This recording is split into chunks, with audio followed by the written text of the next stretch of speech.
এইটো মোৰ নতুন পেজ হয় এতিয়া আলোচনা ইয়াতে কৰিম লাইভ আলোচনা কিছু কাপুৰুষ আছে আমাৰ সমাজত তেওঁলোকে মোৰ আগৰ পেজটো অলপ নষ্ট কৰিব বিচাৰিছে আমি এটা কথা জানো নহয় সকলোৱে যে কাপুৰুষে যেতিয়া একো কৰিব নোৱাৰে তেতিয়া কাপুৰখন দাঙি দিয়ে হেতু তেওঁলোকৰ লাষ্টৰ এটা মানে থাকে তেওঁলোকৰ কৰিবলগীয়া একেবাৰে সৰ্বশেষত তেওঁলোকে এটুৱে কৰে যেতিয়া তেওঁলোকে একো কৰিব নোৱাৰে তেতিয়া কাপুৰখন দাঙি দিয়ে গতিকে তেনেকুৱা কথা একো কৰিব পৰা নাইতো গতিকে কাপুৰখনকে দাঙি দিছে তেওঁলোকে আলোচনা ইয়াত কৰিম এতিয়া যেতিয়ালৈকে আৰু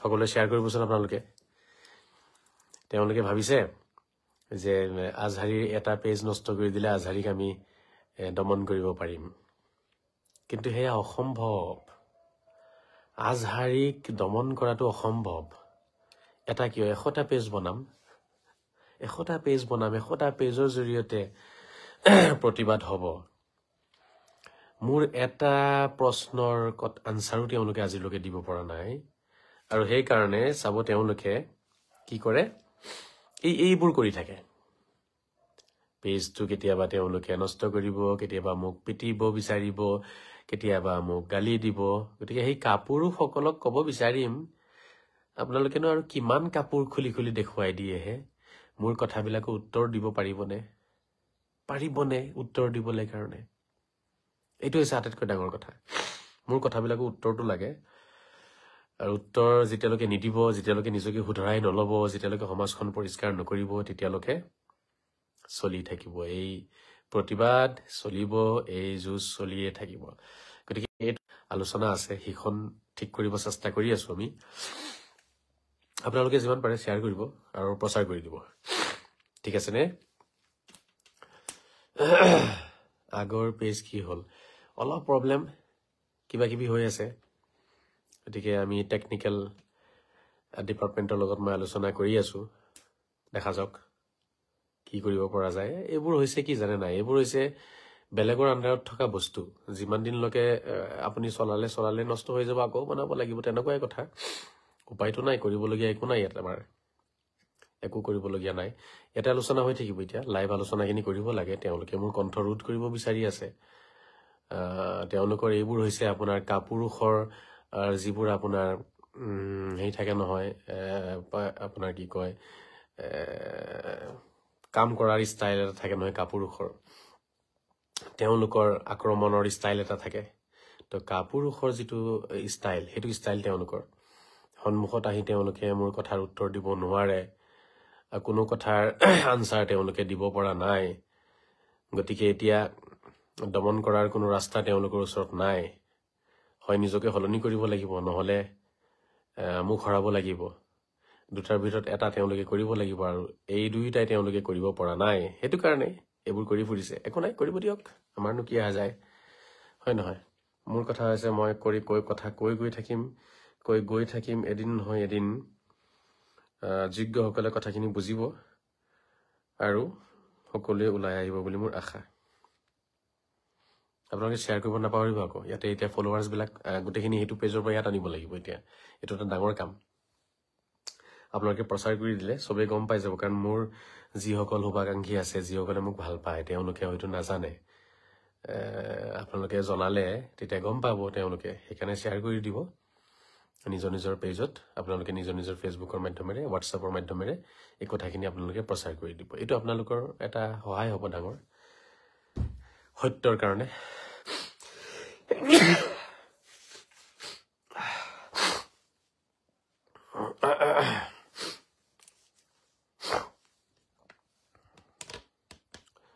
অলপ সময় লাগিব একো নাই সঁচা কথা প্ৰচাৰ কৰিলে কষ্ট হয় মানুহৰ সঁচা কথাত বাধা আহে বাধা নেওচি আমি আগবাঢ়িব লাগিব তেতিয়াহে সত্য কথাবোৰ প্ৰচাৰ হ'ব कोई बात नहीं है कि नहीं কাপুৰুষৰ কাম মোৰ কথা হৈছে কি জানেনে যদি কোনোবাই কিবা উলুটা পুলুটা কথা কয় মই কিন্তু লগে লগে তেওঁলোকক হয় ফোন কৰো আৰু কন্টেক্ট কৰি তেওঁলোকৰ প্ৰশ্নৰ আনসাৰ দিব চেষ্টা কৰো এইটো মোৰ ষ্টাইল মোৰ ভাল লাগে আৰু মই তৰ্ক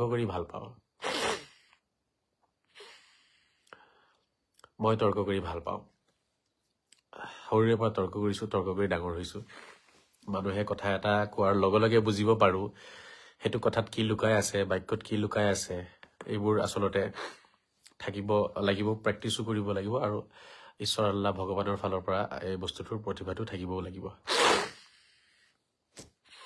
हम आपके साथ हैं हमेशा और आप सच के साथ रहो क्या बात है दिव्या शांति गुप्ता दिव्या जी धन्यवाद हमेशा साथ रहें साथ दीजिए ताकि ये जो हमने जंग शुरू की है इसे खत्म करना है और अपनी सोसाइटी को पाक करना है साफ करना है इसके लिए आप लोगों का साथ बहुत जरूरी है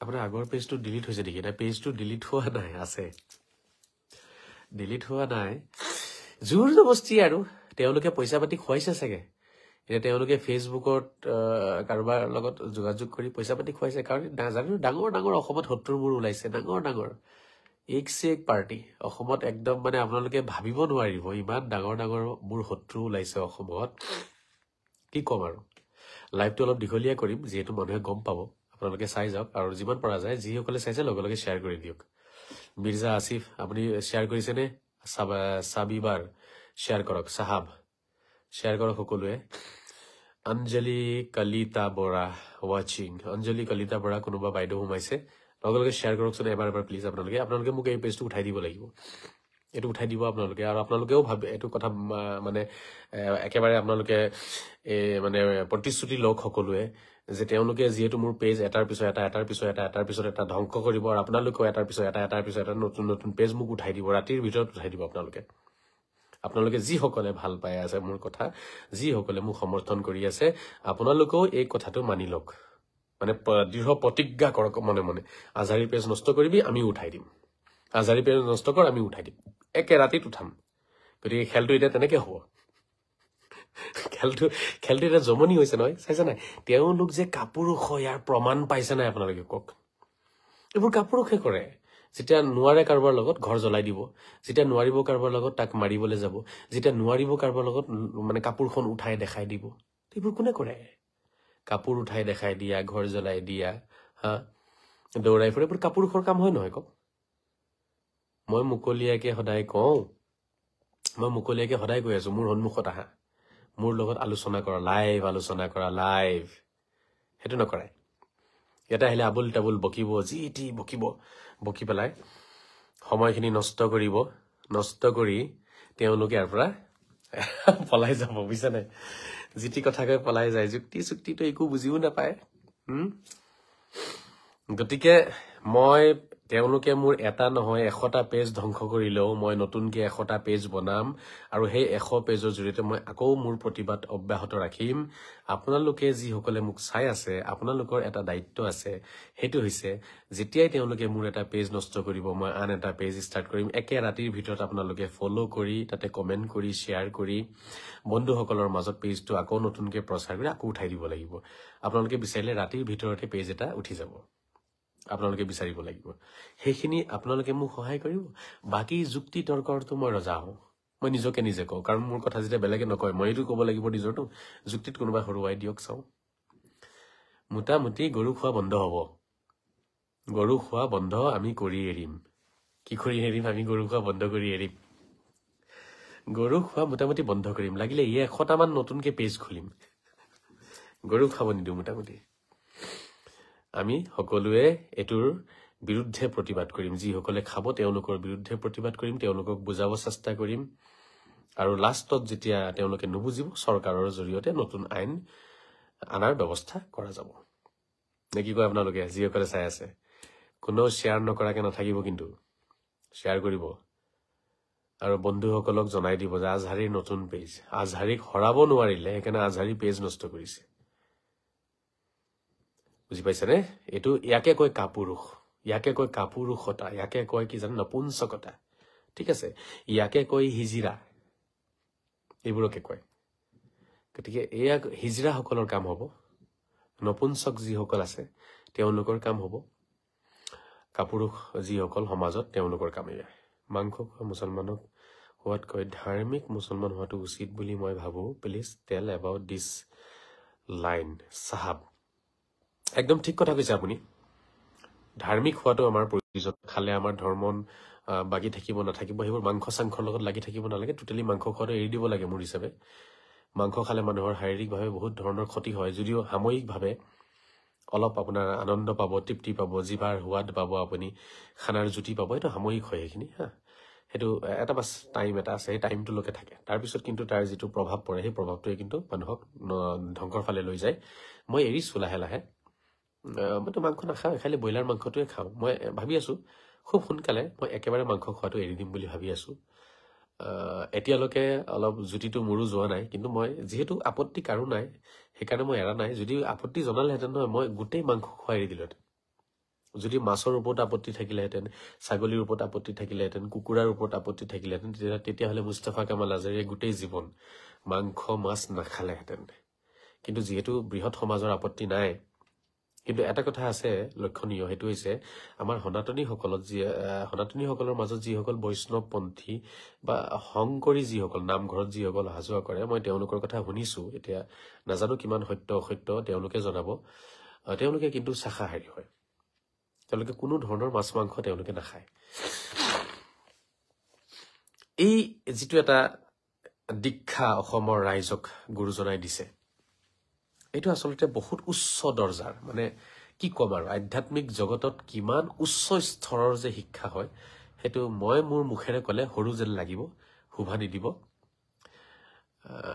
এয়া বুজা যায় আমাৰ গুৰুজনাৰ আধ্যাত্মিকতা আৰু তেখেত কিমান উচ্চ স্তৰৰ কথা আমাক শিকাই থৈ গৈছিল অসমত সেইটো এই নিয়মৰ পৰা বুজা যায় বুজি পাইছেনে একচুৱেলি সঁচা কথা ক'বলৈ গ'লে আমি কোনো জীৱ জন্তুৰে মাছ মানে মাংস খাব নালাগে এটা সঁচা কথা ক'বলৈ গ'লে বাকী আমাৰ জিভাৰ জুতিৰ কাৰণে আমি খাই আছো সেইটো এটা বেলেগ কথা আৰু ইয়াত পাপো নহয় পাপ বোলা বস্তুটো বেলেগ এটা থাকে খুব উচ্চ স্তৰৰ কৰ্ম যিটো আপুনি কৰিলে আপোনাৰ কাৰণে বহুত ভাল হ'ব সেইটো নকৰিলে আপোনাৰ পাপ নহয় এই বস্তুটো মানে আমি বুজিব লাগিব পাপ নহয় এতিয়া যিসকলে খাই আছে তেওঁলোকে পাপ কৰিছে নেকি নাই তেওঁলোকে পাপ কৰা নাই বাট বেটাৰ মানে আছে নহয় বেষ্ট গুড বেষ্ট আৰু বেটাৰ তিনিটা অপশ্যন থাকে সদায়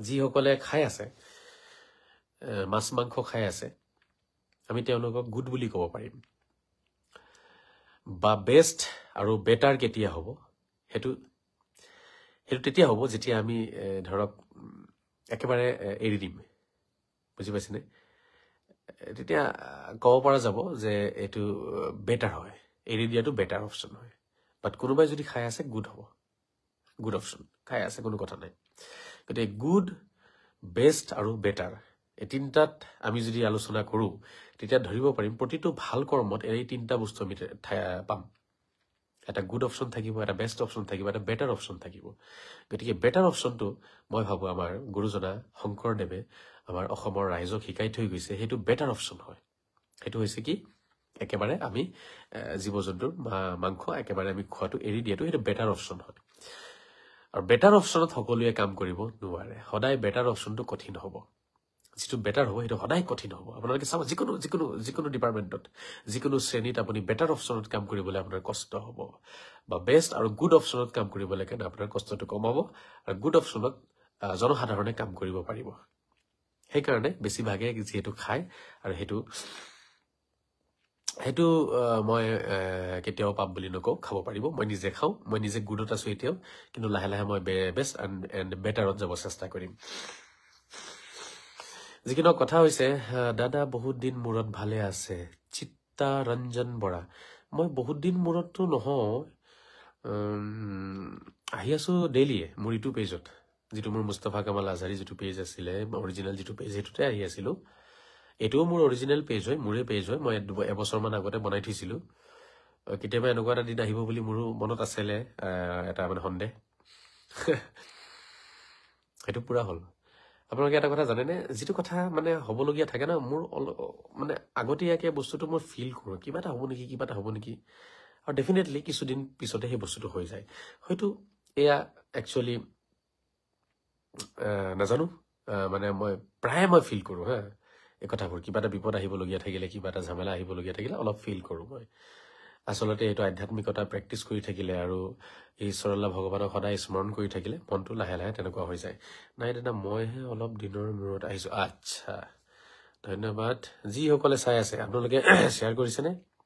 আপোনালোকে সোনকালে পেজটো উঠাই দিব লাগিব, কিন্তু এইটো আপোনালোকৰ দায়িত্ব। নহ'লে অসমত যিবোৰ অসুৰ ওলাইছে, অসুৰবিলাক জিকি যাব। আৰু যিহেতু মোক ছাপোৰ্ট কৰা এনেকুৱা কোনো পেজো নাই, তেনেকুৱা পেজ যদি থাকিলেহেঁতেন যে আজহাৰিক ছাপোৰ্ট কৰিবলৈ কাৰণে আমি পেজ বনাইছোঁ, কেতিয়াবা কিবা প্ৰব্লেম হ'লে আজহাৰিক আমি এইটো পেজৰ পৰা ছাপোৰ্ট কৰিম, তেনেকুৱা পেজ কিন্তু নাই। সেইটো একচুৱেলি আমাৰ যিসকল আছিলে বন্ধু, তেওঁলোকে তেনেকুৱা পেজ কিন্তু বনাব লাগিছিলে, মই ভাবোঁ। নহ'লে অসমত মই এইটো মোবাইলত অলপ কিবা এটা চাইছোঁ। হয়, আপোনাৰ মানে আমাৰ চবৰ দায়িত্ব এটা আছে। চব বেকআপ থাকিব লাগে সদায়, হা। বেটেৰী বেকআপ যেনেকৈ থাকে, ঠিক আছে। আপোনাৰ দুটা বেটেৰী ৰাখে মানুহে। মোবাইল কেতিয়াবা এটা বেটেৰী শেষ হৈ গ'লে, এটা সময়ত দুটা বেটেৰী, এতিয়াতো বেটেৰী চেটেৰীবিলাক আমি চেঞ্জ কৰিব নোৱাৰোঁ। এটা সময়ত দুটা বেটেৰী ৰাখিছিলোঁ আমি। ঠিক তেনেকৈ পাৱাৰ বেংক ৰাখে। পাৱাৰ বেংকৰ জৰিয়তেও মানুহে কি কৰে, বেটেৰী বেকআপটো লৈ লয়। তেনেকুৱাকৈ অকল মইতো কৰিলে নহ'ব, আপোনালোকেও পেজ বনাওক। যিসকলে চাই আছে আপোনালোকে পেজ বনাওক, আলোচনা কৰক পেজত। কেতিয়াবা বিপদ হ'লে, আমাৰ পেজৰ কিবা প্ৰব্লেম হ'লে আপোনালোকৰ পেজত মই আহিব পাৰিম। এতিয়া মই যিকোনো মানুহৰ পেজত যাব নোৱাৰোঁ, মই নাযাওঁ, মোক বহুতেই মাতে। মোৰ নামত তেওঁলোকে হিৰো হয়, মোৰ নামত তেওঁলোকে দালালি আৰম্ভ কৰি দিয়ে। আৰু মোক গালি পাৰিলেই এতিয়া মানে কি হৈ যায়, কিছুমানৰ চকুত হিৰো হৈ যায়। মোক মানে মই এটা ব্ৰেণ্ড হৈ গ'লো অলৰেডি এতিয়া, বুজি পাইছেনে? আজহাৰী এটা ব্ৰেণ্ড হয়। মুস্তাফা কামাল আজহাৰীৰ লগত তৰ্ক কৰিলেই মানুহ এতিয়া কি হৈ যায়, মানে নিজৰ মূৰ্খ সমাজত মানে হিৰো হৈ যায়, অন্ধ সমাজত হিৰো হৈ যায়। কোনোবাই ভোট পাই যায়, তো কোনোবাই আপোনাৰ কি হেৰি হৈ যাব, আপোনাৰ পঞ্চায়তত চিট পাই যাব, কোনোবাই আপোনাৰ এইবোৰ থাকে নহয় কিবা কিবি ইলেকশ্যন, চবতে পাই যায়, মানে নিজৰ চিট পাই যায়। গতিকে আজহাৰী ব্ৰেণ্ড হৈ গৈছে। গতিকে আজহাৰী চবৰ পেজত যাব নোৱাৰে। কিন্তু সনাতনী যিসকল বন্ধু আছে, মই তেওঁলোকক সম্পূৰ্ণৰূপে বিশ্বাস কৰোঁ।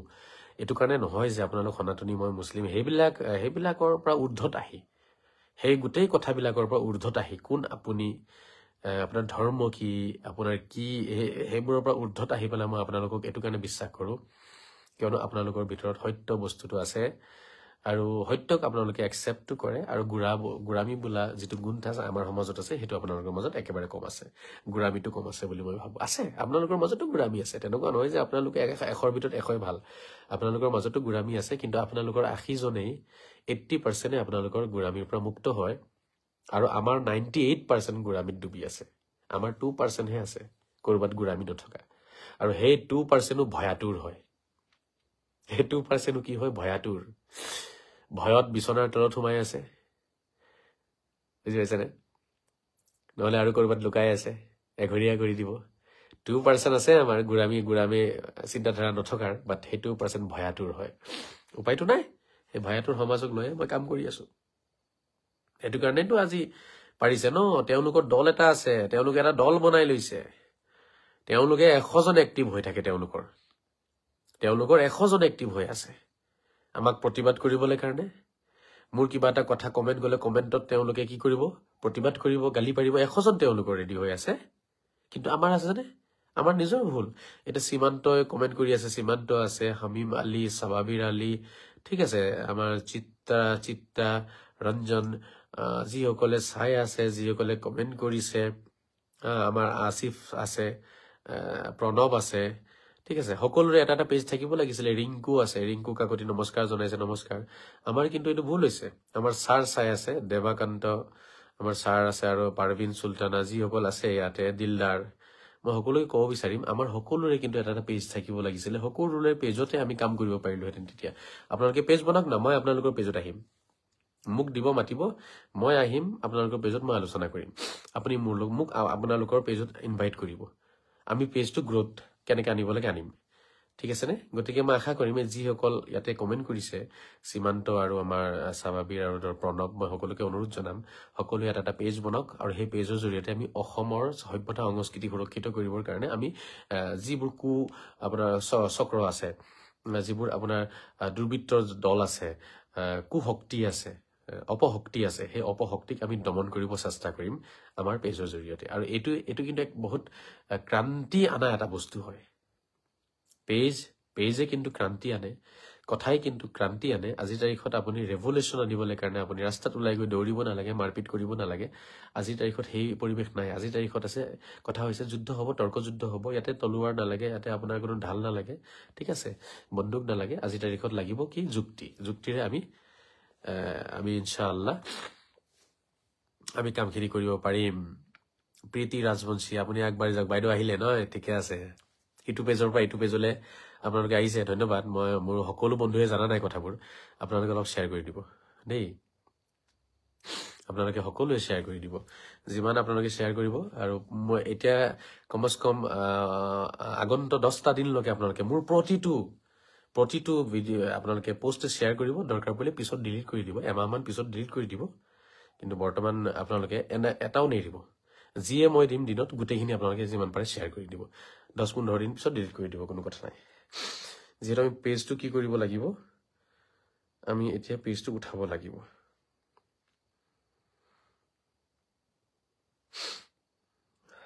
আমাৰ সত্যৰঞ্জন দাদাই মেছেজ কৰিছে তেখেতে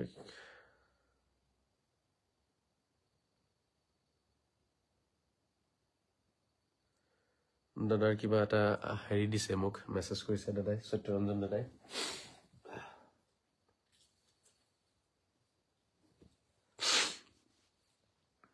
কিবা নেশ্যনেলিৰ কিবা এটা শ্ব' মই তেখেতৰ লগত পিছত পাতিম বাৰু দাদাক কথাখিনি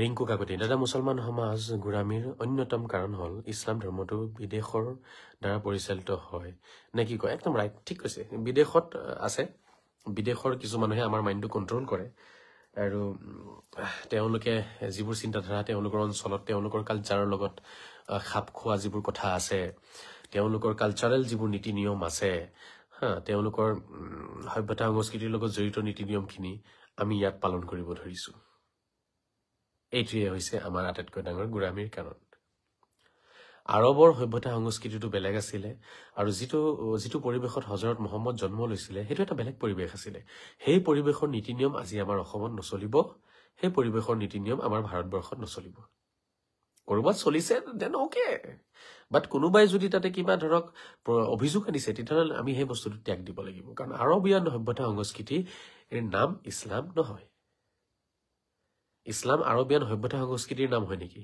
ইয়াৰ আনসাৰ ডেফিনেটলি নো ইছলাম আৰবিয়ান সভ্যতা সংস্কৃতিৰ নাম নহয় ইছলাম এটা হৈছে জীৱন অতিবাহিত কৰাৰ এটা কাৰ্যপ্ৰণালী এটা নীতি নিয়ম জীৱন পাৰ কৰাৰ নীতি নিয়মে হৈছে ধৰ্ম ইছলাম সেইটোৱে সনাতন তাকে খ্ৰীষ্টান ধৰ্ম বুলিও কয় সীমান্ত আকৌ কমেণ্ট কৰিছে সদায় আছো বুলি সদায় থাকিব লাগিব এতিয়া নতুনকে পেজ খোলক আৰু আপোনালোকৰ পেজত ময়ো আলোচনা কৰিম আপোনালোকে মোক এড কৰিব আমি আলোচনা কৰিম তেতিয়া পেজবোৰ কি হ'ব আমাৰ খুব সোনকালে আগবাঢ়িব ফলোৱাৰ্ছ বাঢ়িব আৰু বিপদৰ সময়ত আমি কি বেলেগৰ পেজৰ জৰিয়তে কাম কৰিব পাৰিম এতিয়া চাওক মোৰ পেজটো তেওঁলোকৰ মানে 5 বছৰীয়া সপোন আছিলে বহুতৰে 5 বছৰীয়া সপোন আছিলে তেওঁলোকৰ এইটো তেওঁলোকে মোৰ পেজটো ধ্বংস কৰিব বিচাৰি আছিলে দিনে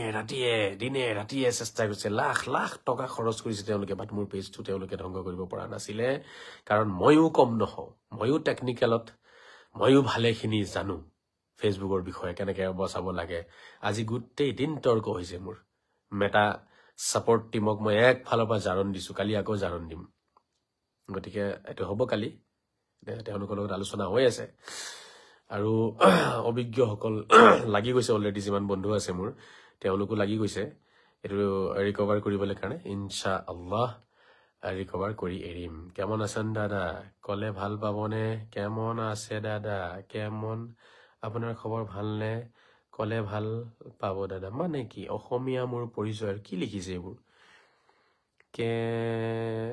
কেমন আছে দাদা কলে ভাল পাব মানে কিনো কুৱেশ্যনটো কিনো ধৰিব পৰা নাই মই ঠিকে আছো ইয়াৰ আপুনি এটা হয় অসমীয়া লিখক নহলে বেংগলী লিখক দুটা একেলগে লিখিছে কিয়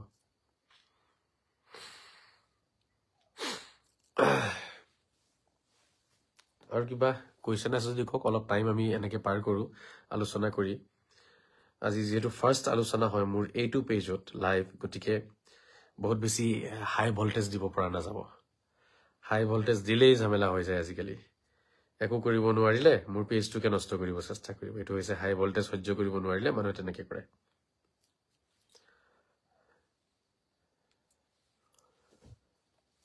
দাদা এটা কথা জানিব বিচাৰো মুৰ্গী এটা হালাল কৰি খোৱা আৰু মাৰি খোৱাৰ মাজত পাৰ্থক্য কি একো পাৰ্থক্য নাই ঠিক আছে সেইটো অলপ হেলথৰ কাৰণে ভাল হালাল কৰি দিলে টেষ্টটো ওলাই যায়তো আৰু মাৰি খালে ধৰক আপোনাৰ টেষ্টটো বডিতে থাকি যায় গতিকে পাৰ্থক্য একো নাই দুইটা খাব পাৰি হালাল কৰাটো খাব পাৰি মাৰি খোৱাটো খাব পাৰি কোনো কথা নাই ঠিক আছে মানে বেটাৰ অপচন বুলি আপুনি ক'ব পাৰে হা হালাল কৰি দিলে টেষ্টটো ওলাই যায় গৰম গৰম ৰক্তটো ওলাই যায় গাৰ পৰা যেতিয়া দেহাৰ পৰা ৰক্ত ওলাই যায় গোটেই বেমাৰখিনি ওলাই গুচি যায় তো এইটো হেলথি হয় বস্তুটো অলপ এইটো আপুনি ক'ব পাৰিব আৰু যদি আপুনি মাৰি দিয়ে তো জমি যায় ন ভিতৰত তো সেই টেষ্টটো সম্পূৰ্ণৰূপে ওলাই নাযায় কাৰণ সৰু সৰু হিৰ থাকে হিৰৰ ভিতৰত টেষ্টটো কৰবাত নহয় কৰবাত থাকি যায় তো এইটো এটা হেৰি আছিলে সেইটো কাৰণে হজৰত মহম্মদে বাধা দিছিলে আৰু এটা কাৰণ আছে বাধা দিয়াৰ হজৰত মহম্মদে সেইটো আচলতে মানে হালাল বোলা বস্তুটো একচুৱেলি হালাল কৰা বুলি শব্দটো প্ৰচাৰ হৈ গৈছে একচুৱেলি কথা এইটো নাছিলে সেইটো সময়ত মানে মানুহৰ অলপ আৰৱীয় সভ্যতা সংস্কৃতিত অলপ জীৱ মাৰি খোৱাৰ নিয়মটো অলপ বেলেগ আছিলে তেওঁলোকে মানে নিজৰ পৰিয়ালৰ যিসকল মুৰব্বী আছিলে সেই পৰিয়ালৰ মুৰব্বীবিলাকৰ নামত মানে জীৱ জন্তু মাৰি মাৰি খাইছিলে বুজি পাইছেনে এতিয়া ধৰক আপোনাৰ আজু ককা এজন ডাঙৰ প্ৰভাৱশালী নেতা আছিলে ধৰক এতিয়া সেই আজু ককাকে তেওঁলোকে এতিয়া ভগৱান বনাই লৈছে ভগৱান বনাই লৈ আজু ককাৰ নামতে জীৱ জন্তু মানে তেওঁলোকে কি কৰিছিলে মাৰিছিলে বলি দিছিলে আৰু খাইছিলে সেইবোৰ নিয়ম আছিলে হজৰত মহম্মদৰ যুগত তেতিয়া হজৰত মহম্মদে মানে সেই লেতেৰা নিয়মবোৰ মুচি দি পেলাই একশ্বৰবাদৰ ফালে মানুহক আনিবলৈ কাৰণে তেতিয়া মানুহক কৈছিলে তোমালোকেনো আৰু কাম চামটো বিচাৰি পোৱা নাই কি হয় আজু ককা পাজু ককাৰ নামত তোমালোকে যিটি এইবোৰ জীৱ জন্তু মাৰি মাৰি খোৱা তোমালোকে একঈশ্বৰৰ নামত জীৱ জন্তু মাৰি খাবাচোন কাটি খাবাচোন সেই তাৰ পৰা হালালটো আহিলে এতিয়া এই মূৰ্খবিলাকে ঠিক আছে মূৰ্খবিলাকে এইবোৰ বুজি চুজি নাপায় মূৰ্খবিলাকে ভাবিছে আমিতো হালাল কৰিলেই খাব পাৰিম নহলে খাব নোৱাৰিম এই তেনেকুৱা কোনো কথা নাই একশ্বৰবাদত ফালে মানুহক যিটো আনিছিলে আগবঢ়াই হজৰত মহম্মদে সেই একশ্বৰবাদৰ ফালে আনাৰ ক্ষেত্ৰত এই হালাল কৰা যিটো প্ৰথা আছে সেই প্ৰথাটো তেখেতে ষ্টাৰ্ট কৰিছিলে যাতে মানুহ একশ্বৰবাদত বিশ্বাস কৰিব আৰম্ভ কৰে এইটো আছিলে মেইন ফেক্টৰ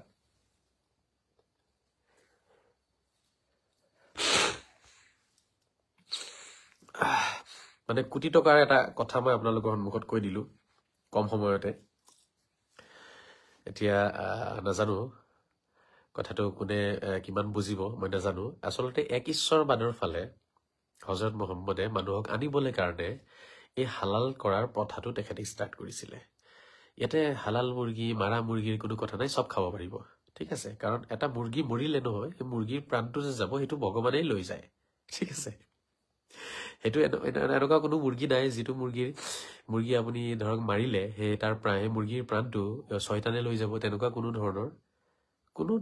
ধৰণৰ নিয়ম নাই ঠিক আছে মুৰ্গী এটা সাপোজ ধৰক গাড়ীৰ তলত পৰি মৰিলে গাড়ীৰ চকাৰ তলত পৰি মৰি থাকিলে হা তো সেইটো প্ৰাণটো কোনে লৈ যাব তাতো সেয়া ভগৱানে লৈ যাব ঈশ্বৰে লৈ যাব প্ৰাণটো হয় নহয় তাতে আজৰাইল বা যমদূত আহিব প্ৰাণ লৈ যাবলৈ কাৰণে মুৰ্গী এটা আপুনি মাৰিলেও সেই একেই কথা আপুনি জব কৰিলেও সেই একেই কথা বুজি পাইছে কথাটো অলপ চাইণ্টিফিকলি যদি এই বস্তুটো আমি চাবলৈ যাওঁ তেতিয়াহ'লে মানে এইটো হয় যে ধৰক যিটো গৰম ৰক্ত থাকে প্ৰবাহিত ৰক্ত যিটো চলাচল কৰা যিটো ৰক্ত থাকে সেই চলাচল কৰা ৰক্তটো যদি দেহাৰ পৰা উলিয়াই দিয়া যায় তেতিয়াহ'লে বস্তুটো বেছি ফ্ৰেছ হয় মানে সো বেটাৰ অপশ্যন বুলি মই ক'ব বিচাৰিম যে হালাল কৰিলে বস্তুটো বেটাৰ অপশ্যনত যাব বাট বেষ্ট আৰু গুডটো থাকি যায় এতিয়াও হালাল নকৰি যদি কোনোবাই মুৰ্গী এটাক যেনেকৈ দোকানীবিলাকত গ'লে মাৰি দিয়ে ন দাখনেৰে মাৰি দিয়াৰ লগে লগে মুৰ্গীটো মৰি যায় মৰি যোৱাৰ পিছত লগে লগে তেওঁলোকে নিজৰ ষ্টাইলত কাটি দিয়ে সেইটো কোনো প্ৰব্লেম নাই ভগৱানৰ নামত মাৰিলে হ'ল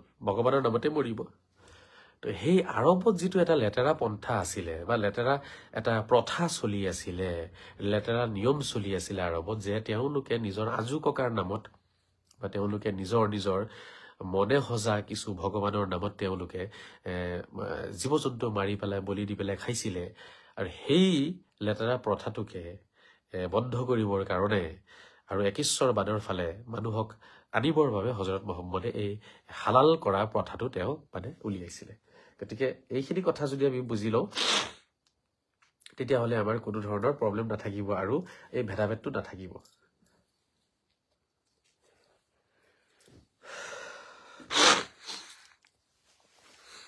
ক্ষমা কৰিব আপোনালোকে মোৰ চৰ্দিটো অলপ এলাৰ্জি টাইপৰ হয়তো সেইটো কাৰণে মানে এইটো ভাল হোৱাৰ চান্স নাথাকে 6টা মাহ সহ্য কৰিব আপোনালোকে অলপ এইফালে আৱাজ আহি থাকিব মোৰ কথাটো বুজি পাইছেনে আপোনালোকে এইটো কথা কিমান মানুহক সুধিলো কিন্তু এই কথাটো কোনেও বুজাই নিদিলে ভাল লাগিল কথাটো জানিব পাৰি মোৰ লগৰ বহুত মুছলমান বন্ধু আছে মাংস গোটালে সুধে হালাল কৰিছ নে নাই নহ'লে নাখাওঁ কিন্তু আমি মানে মই হালাল কৰিলেও খাওঁ এইটোৱে চাওক ইয়াতে মানে এটা ভেদাভেদ সৃষ্টি হৈ যায় চিত্তাৰঞ্জন বৰা ইয়াতে এটা ভেদাভেদ হৈছে এটা বিভাজন আনা হৈছে যে আমি হালালটো খাম হালাল নকৰিলে আমি নাখাওঁ তাৰ মানে কি তাৰ মানে আমি বেছি পবিত্ৰ নেকি মানে তুমি বেছি পবিত্ৰ নেকি তুমি হালাল খাবা আৰু নহ'লে নোখোৱা আৰু আমি হালাল কৰাটোও খাওঁ নকৰাটোও খাওঁ মানে সনাতনীসকলৰ কথা কৈছো তো তাতে মানে এটা বিভাজন আনাৰ চেষ্টা কৰি আছে মানসিকভাৱে মানুহক এজনে আনজনৰ ফালৰ পৰা দূৰত্ব এটা বঢ়াই আছে আমাৰ মাজত যে নহয় আমি বেষ্ট হওঁ আমি হালালটো খাওঁ আমাৰ এক্সট্ৰা কিছুমান নিয়ম আছে যিটো নিয়ম আমি মানে আমাৰ আছে তোমালোকৰ নাই বা কাৰোবাক প্ৰতিপন্ন কৰিবলৈ কাৰণে কাৰোবাক মৰা মুৰ্গী খোৱা বুলি কৈ ঠাট্টা কৰিবলৈ কাৰণে বিভিন্ন ৰকমে মানে এইবোৰ ঠাট্টা কৰে মৰা মুৰ্গী খাই হেন কৰে তেন কৰে এইবোৰে আচলতে সাম্প্ৰদায়িক নীতি নিয়ম হয় সাম্প্ৰদায়িক বিয়পাই এনেকুৱা নীতি নিয়মে আমাৰ মাজত আমি চব আমি চবেই জীয়াই আছো চবেই মৰিব লাগিব চবৰে ল'ৰা ছোৱালী আছে ঠিক আছে চবৰে মৃত্যুৰ সময়ত জমদূত আহিব ইয়াতে কোনো নাহে কোনো শয়তান নাহে কাৰো জীৱন প্ৰাণ লৈ যাবলৈ কাৰণে জমদূত আহিব জমদূত যাক আমি আৰবীত আজৰাইল বুলি কওঁ সেইটো আৰবী ভাষাত আজৰাইল বুলি কোৱা হয় একচুৱেলি আমাৰ অসমীয়া ভাষাত জমদূত বুলি কোৱা হয় বা হিন্দী ভাষাত য়ামদূত বুলি কয় য়ামদূত জমদূত যিয়ে নকক বা আজৰাইল যিয়ে নকক কথা একেই ঠিক আছে এতিয়া আমি সকলোৱে এক কিন্তু আমাৰ মাজত এই কিছুমান বিভাজন বা দূৰত্ব মানসিক দূৰত্ব আনিব চেষ্টা কৰিছে একাংশই সেই একাংশৰ বিৰুদ্ধে যিহেতু আজি মই আলোচনাবোৰ কৰি আছো সেইটো কাৰণে মানে তেওঁলোকৰ মাথা মগজু গৰম হৈ গৈছে এতিয়া একো কৰিব নোৱাৰি পেলাই মোৰ ফেচবুক পেজ নষ্ট কৰিব বিচাৰিব আৰু কিবা কিবি কৰিব বিচাৰিব যিকিনক আমাৰ যিজনে মোক প্ৰশ্ন সুধিছিলে আমাৰ বাইদেউ হয় নে দাদা হয় মই ধৰিব পৰা নাই চিত্তাৰঞ্জন বৰা বাইদেউ হ'ব চাগে আই থিংক যি কি নহওক মই কথাটো আই থিংক বুজাব পাৰিছো চাগে এইটো একচুৱেলি একশ্বৰবাদৰ ফালে মানুহক মাতি আনাৰ এক পন্থা আছিলে হজৰত মহম্মদৰ যিহেতু মানুহে জীৱ জন্তুটো খাবই ন সেইটোতো আৰু এৰি নিদিয়ে খাবলৈ কাৰণে সেইটো সময়তো মানুহে খাইছে একদম ধাই ধাই মাৰিছে খাইছে ঠিক আছে চিকাৰ কৰিছে মাৰিছে খাইছে তো হজৰত মহম্মদে কিছু নিয়ম বনাই দিছিলে তেতিয়া মানুহক একাধিক ঈশ্বৰবাদৰ পৰা আঁতৰাই এক ঈশ্বৰবাদত আনিবলৈ কাৰণে হজৰত মহম্মদে কিছু একদম পাৰ্টিকুলাৰ কিছুমান নিয়ম বনাইছিলে যিবোৰ নিয়ম আজিৰ তাৰিখত ক'বলৈ গ'লে গোলামীত পৰিণত হৈ গৈছে সেইটো মানুহে বুজি নাপালে আজিৰ তাৰিখত মানুহে বুজি পোৱা নাই সেই নিয়মখিনি কিয় বনাইছিলে কাৰ কাৰণে বনাইছিলে তেখেতৰ সন্মুখত থকা মানুহবোৰ কোন আছিলে কেনেকুৱা সমাজ আছিলে সেই সমাজ ব্যৱস্থাটো কেনেকুৱা আছিলে তাতে মানুহৰ থিংকিং কেনেকুৱা আছিলে চিন্তাধাৰা কেনেকুৱা আছিলে সেইবোৰ আমি বুজিব লাগিব তেতিয়াহে আমি হজৰত মহম্মদক বুজিব পাৰিম নহ'লে কিন্তু আমি হজৰত মহম্মদক বুজিব নোৱাৰিম এইটো কঠিন হৈ যাব হজৰত মহম্মদক বুজাটো বুজি পাইছেনে গতিকে সেইকাৰণে মই ভাবো এই আপোনাৰ হালাল মুৰ্গী কওক আপুনি মৰা মুৰ্গী বুলি মই কোৱা নাই মৰাটো নহয় মৰাটো খাব নালাগে আই থিংক ময়ো সেইটো বেয়া পাওঁ মৰাটো যিটো মৰি গৈছে ক'ৰবাত ন মৰি থকা বস্তু কেলে হালাল মুৰ্গী হওক বা মাৰি মুৰ্গী হওক ঠিক আছে হালাল কৰি আপুনি কাটক বা মুৰ্গীটো মাৰি দিছে কোনোবাই ভগৱানৰ নামতে আপুনি খাব পাৰিব ন' প্ৰব্লেম সেইবোৰ আৰু সেই দোকানত গৈ পেলাই হেৰি হালাল কৰিছেনে সেইবোৰ দেখাব নালাগে আৰু এইটো কথা কৈছোতো মই, সেইটো কাৰণে মোক বহুতে বেয়া পায়, বহুতে মোক বেয়া পায়। কাৰণ ইমান দিনৰ পৰা তেনেকুৱা কৰিছে। এতিয়া মাৰ্কেটত গৈ পেলাই আমি বিচাৰিব লাগিব আমাৰ বিশেষ বেপাৰী আছেনে, বিশেষ বেপাৰী থাকিব লাগিব, হয় নহয়? তেতিয়া তেওঁলোকৰ পৰা আমি মুৰ্গীটো কিনিম। সনাতনী বেপাৰীৰ পৰা আমি নিকিনো, মুছলিম বেপাৰীৰ পৰা কিনিম। এতিয়া মুৰ্গী বেপাৰীক লৈ পেলাই আমি এতিয়া গৈ পেলাই সুধিব লাগিব আপোনাৰ ধৰ্মটো কি? কি চিন্তাধাৰা, চিন্তা কৰক। মুৰ্গী বেপাৰীকো গৈ সুধিব লাগিব আপোনাৰ ধৰ্মটো কি? যদি কয় মই সনাতনী, আপোনাৰ মুৰ্গী নাখাওঁ দেই, নাখাওঁ, আপোনাৰ পৰা মুৰ্গী আমি নাকাটাও, মুৰ্গী আপোনাৰ পৰা নাকাটাও, আমি কিনি লৈ যাম, নিজে কাটিম, আপোনাক কাটিব নিদিওঁ।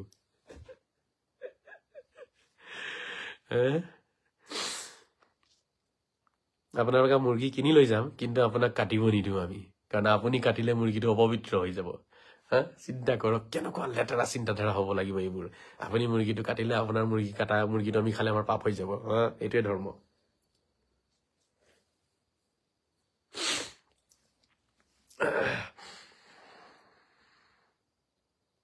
কিছু ভিউজ চিউজ গৈছেনে? আপোনালোকে শ্বেয়াৰ কৰিছেনে? শ্বেয়াৰ কৰিব আপোনালোকে দেই, শ্বেয়াৰ কৰিব। তেতিয়াহে এই পেজটো উঠিবগৈ, আৰু পেজটো উঠিলেহে আমি কাম কৰিব পাৰিম। নহ'লে অলপ টাইম লাগি যাব কথাবোৰ। আকৌ ৰাইজৰ মাজত বিয়পাবলৈ কাৰণে অলপ টাইম লাগিব। মোৰ কোনো কথা নাই, মই কৰি যাম। মই লাগিছো ভালকে এইটো কামত, গতিকে মই কৰিম। হয়, শ্বেয়াৰ কৰক, শ্বেয়াৰ কৰক, শ্বেয়াৰ কৰক, শ্বেয়াৰ কৰক। 6জনে শ্বেয়াৰ কৰিছে, আৰু কৰিব লাগিব। কম শ্বেয়াৰ হয়, তেওঁলোকে চাবচোন ওলোটা পোলোটা ভাষণ বাজি মাৰিব, যি টি লেতেৰা পেতেৰা কথা কব, আৰু গোটেইবিলাকে মিলি শ্বেয়াৰ কৰে, গোটেইবিলাকে মিলি শ্বেয়াৰ কৰি আছে। এটা কথা মোৰ ভাল লাগিলে, সেইটো কি জানেনে? মই ধন্যবাদ জ্ঞাপন কৰিব বিচাৰিম শিৱসাগৰৰ কিছু যুৱকে, মুছলিম যুৱক ওলাই আহিছে, আৰু তেওঁলোকে গৌ সুৰক্ষা কৰিবৰ বাবে, গৌ সুৰক্ষিত কৰিবৰ বাবে তেওঁলোকে কিবা এটা দল বনাইছে, কিবা এটা সংগঠন বনাইছে। মুছলিম যুৱকসকলৰ ভিডিঅ' এটা মোক এজন গণ্যমান্য ব্যক্তিয়ে হোৱাটছআপত পঠিয়াইছিলে, এইটো মই পাইছো, খুব ভাল লাগিলে। মুছলিম কিছু যুৱক ওলাই আহিছে শিৱসাগৰত। মই সেই মুছলিম যুৱকসকলক মই নমন কৰিছো, তেওঁলোকক প্ৰণাম জনাইছো, তেওঁলোকক ভক্তি জনাইছো মই, যে আপোনালোকে বহুত ধুনীয়া এটা কৰ্ম তেওঁলোকে কৰিব লৈছে। আৰু গোটেই শিৱসাগৰত তেওঁলোকে কৈছে আমি বস্তুটো বেন কৰিছো, ইয়াতে গৌ হত্যা কৰিব নোৱাৰিব, গৌ মাংস খাব নোৱাৰিব। ঠিক আছে, সেইটো তেওঁলোকে দায়িত্ব লৈছে যুৱকসকলে, আৰু তেওঁলোকে গোটেই অসমবাসীক আহ্বানো জনাইছে। মই সেই যুৱকসকলৰ লগত মোৰ কোনো কণ্টেক্ট নাই, তেওঁলোকক মই চিনি নাপাওঁ, কিন্তু এই অচিনাকি সেই বন্ধুসকলক মই at this time you can join your broadcast at this time they can join your broadcast. আচ্ছা, কোনোবাই পঠাইছিলে, কিন্তু এইটো মানে জইন আজি নহ'ব চাগে, আই থিংক নতুন যে একেবাৰে, সেইটো কাৰণে চাগে আজি কৰিব পৰা নাই। মই তথাপিও পঠাওচোন এজনক দেই, কোনোবা এজন চাওঁ, চেক কৰি চাওঁ, যিটো প্ৰথম নহয় জানো আজি। আজি মোক হেৰিয়ে পঠাইছিলে, আমাৰ হয়তো বাইদেউ পঠাইছিলে, মই জইন কৰিবলৈ কাৰণে ইয়াতে আপোনাক একচেপ্ট কৰিছিলো, বাট এইটো মানে জইন কৰিব পৰা নাই। 1 মিনিট, মই কাৰোবাৰ এজনক পঠিয়াইছো। আচ্ছা, মই এজনক পঠিয়াইছিলো, তেওঁ হয়তো ৰিংকু কাকতিক পঠিয়াইছিলো। চিত্ৰা বৰা বাইদেউ আছে আমাৰ, মই পঠিয়াই চাওঁচোন মোৰ ফালৰ পৰা এড হয় নেকি। একেবাৰে নিউ টো পেজটো ক'বলৈ গ'লে, আৰু প্ৰথম লাইভ কৰিছো, গতিকে হয়তো প্ৰথমবাৰত নহ'ব পাৰে। মই পঠিয়াইছো, ৰ'ব, আমাৰ সেই বাইদেউ চিত্তা ৰঞ্জন আছিল নেকি, তেওঁক মই পঠিয়াব চেষ্টা কৰিছো, ৰ'ব।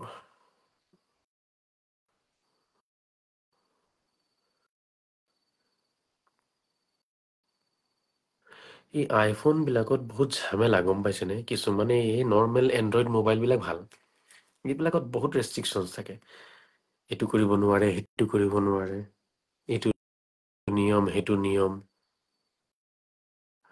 মই চিত্ৰা বৰা বাইদেউক পঠিয়াইছো, এনেই জাষ্ট আপুনি একচেপ্ট কৰি এবাৰ বস্তুটো মোক চাব বিচাৰিছো, মানে এড হয় নে নহয়। ন' আনচাৰ তেখেতৰ ফালৰ পৰা, তেখেত নাথাকিব পাৰে। আৰু কাক পঠাওঁ এনেই নুসুধাকে মই নপঠাওঁ বাৰু আপোনালোকে চিন্তা কৰিব নালাগে সীমান্তক পঠিয়াইছো সীমান্ত এনেই জাষ্ট এবাৰ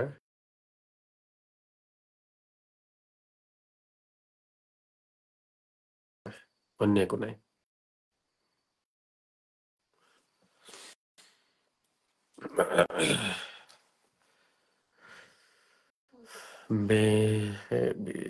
সীমান্ত হাইলাইট সীমান্ত আছে সীমান্ত এনেই জাষ্ট যদি প্ৰব্লেম আছে নালাগে বহুতে হয়তো নিবিচাৰে লাইভত আহিবলৈ কিন্তু ইফালৰ পৰা পঠিয়ালে মানে ইয়াতে একচেপ্ট কৰিছো মই এইটো বস্তুটো কানেক্টেড হোৱা নাইকিয়া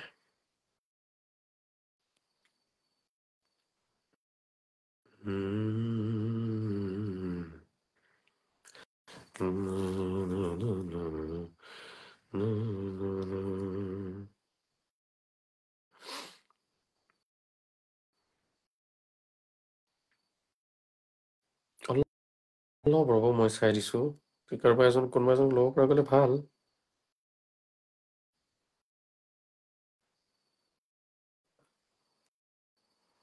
ৰ'ব কোনোবাই পঠাইছে দিলদাৰ সীমান্ত পঠাইছে দিলদাৰক মই এপ্ৰুভ কৰিব বিচাৰিছো চাওঁ আহে নেকি দিলদাৰে পঠিয়াইছে সীমান্তই পঠিয়াইছে নিউ একেবাৰে পেজ বুলি ক'ব লাগিব যদিও এবছৰ পুৰণা হয় কিন্তু যিহেতু ইয়াতে কাম কৰা নাই সেইটো কাৰণে মানে নিউ হলে অলপ কিছু থাকে নিয়ম তেওঁলোকৰ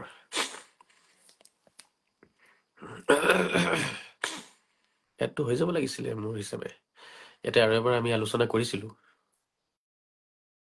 এবাৰ সত্যৰঞ্জন বৰা ডাঙৰীয়াক ইয়াতে এইটো পেজতে আমি অলপ চেক কৰিছিলো মানে তেখেতে যিহেতু প্ৰথম লাইভ আহি আছিলে তেখেতে কৈছিলে কেনেকে আহে বিষয়টো মই নাজানো কৰা নাই যিহেতু তেতিয়া ইয়াৰে পৰা মই তেখেতক এড কৰিছিলো তো সেই হিচাপে কিন্তু হ'ব লাগে মই দিলদাৰক মই একচেপ্ট কৰিছোতো দিলদাৰে বস্তুটো তাতে চাব লাগে কিবা এটা ওলাইছে তাত একচেপ্ট কৰাৰ তেনেকুৱা কিবা অপশ্যন ওলাব দিলদাৰে একচেপ্ট কৰা নাই সীমান্তক এপ্ৰুভ কৰিব বিচাৰি আছো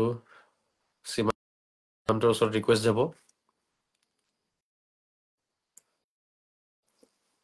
সীমান্তৰ ওচৰত ৰিকুৱেষ্ট গৈছে চাগে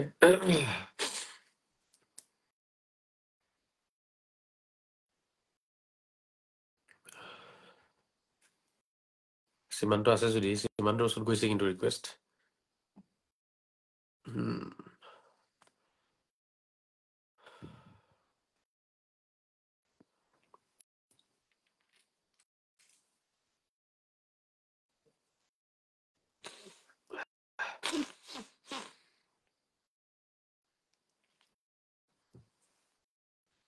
বহু বন্ধু আহিছে আমাৰ নজৰুল দাদা তেখেত লাইভত সোমাইছে এইটো এতিয়া ইয়াতে মানে আলোচনা কৰিব লাগিব কিছুদিন বুজি পাইছেনে নজৰুল দাদা আমাৰ আনাৰুল আৰু কোনোবা আহি আছে দাদা মই বাইদেউ নহয় আপুনি মোক আব্দুল মতিন দা তাতে লগ পাইছে আচ্ছা চিত্তাৰঞ্জন বৰা আচ্ছা মতিনদাৰ তাত লগ পাইছিলো নহয় অ'কে আপোনাৰ নামটো লিখি দিবচোন মই কিন্তু ইয়াৰ পৰা দিলদাৰক পঠিয়াইছিলো হা একো নাই আপোনাৰ অৰিজিনেল নামটো দিব মই ইমান ধৰিব পৰা নাই কিয় সেইটো কাৰণে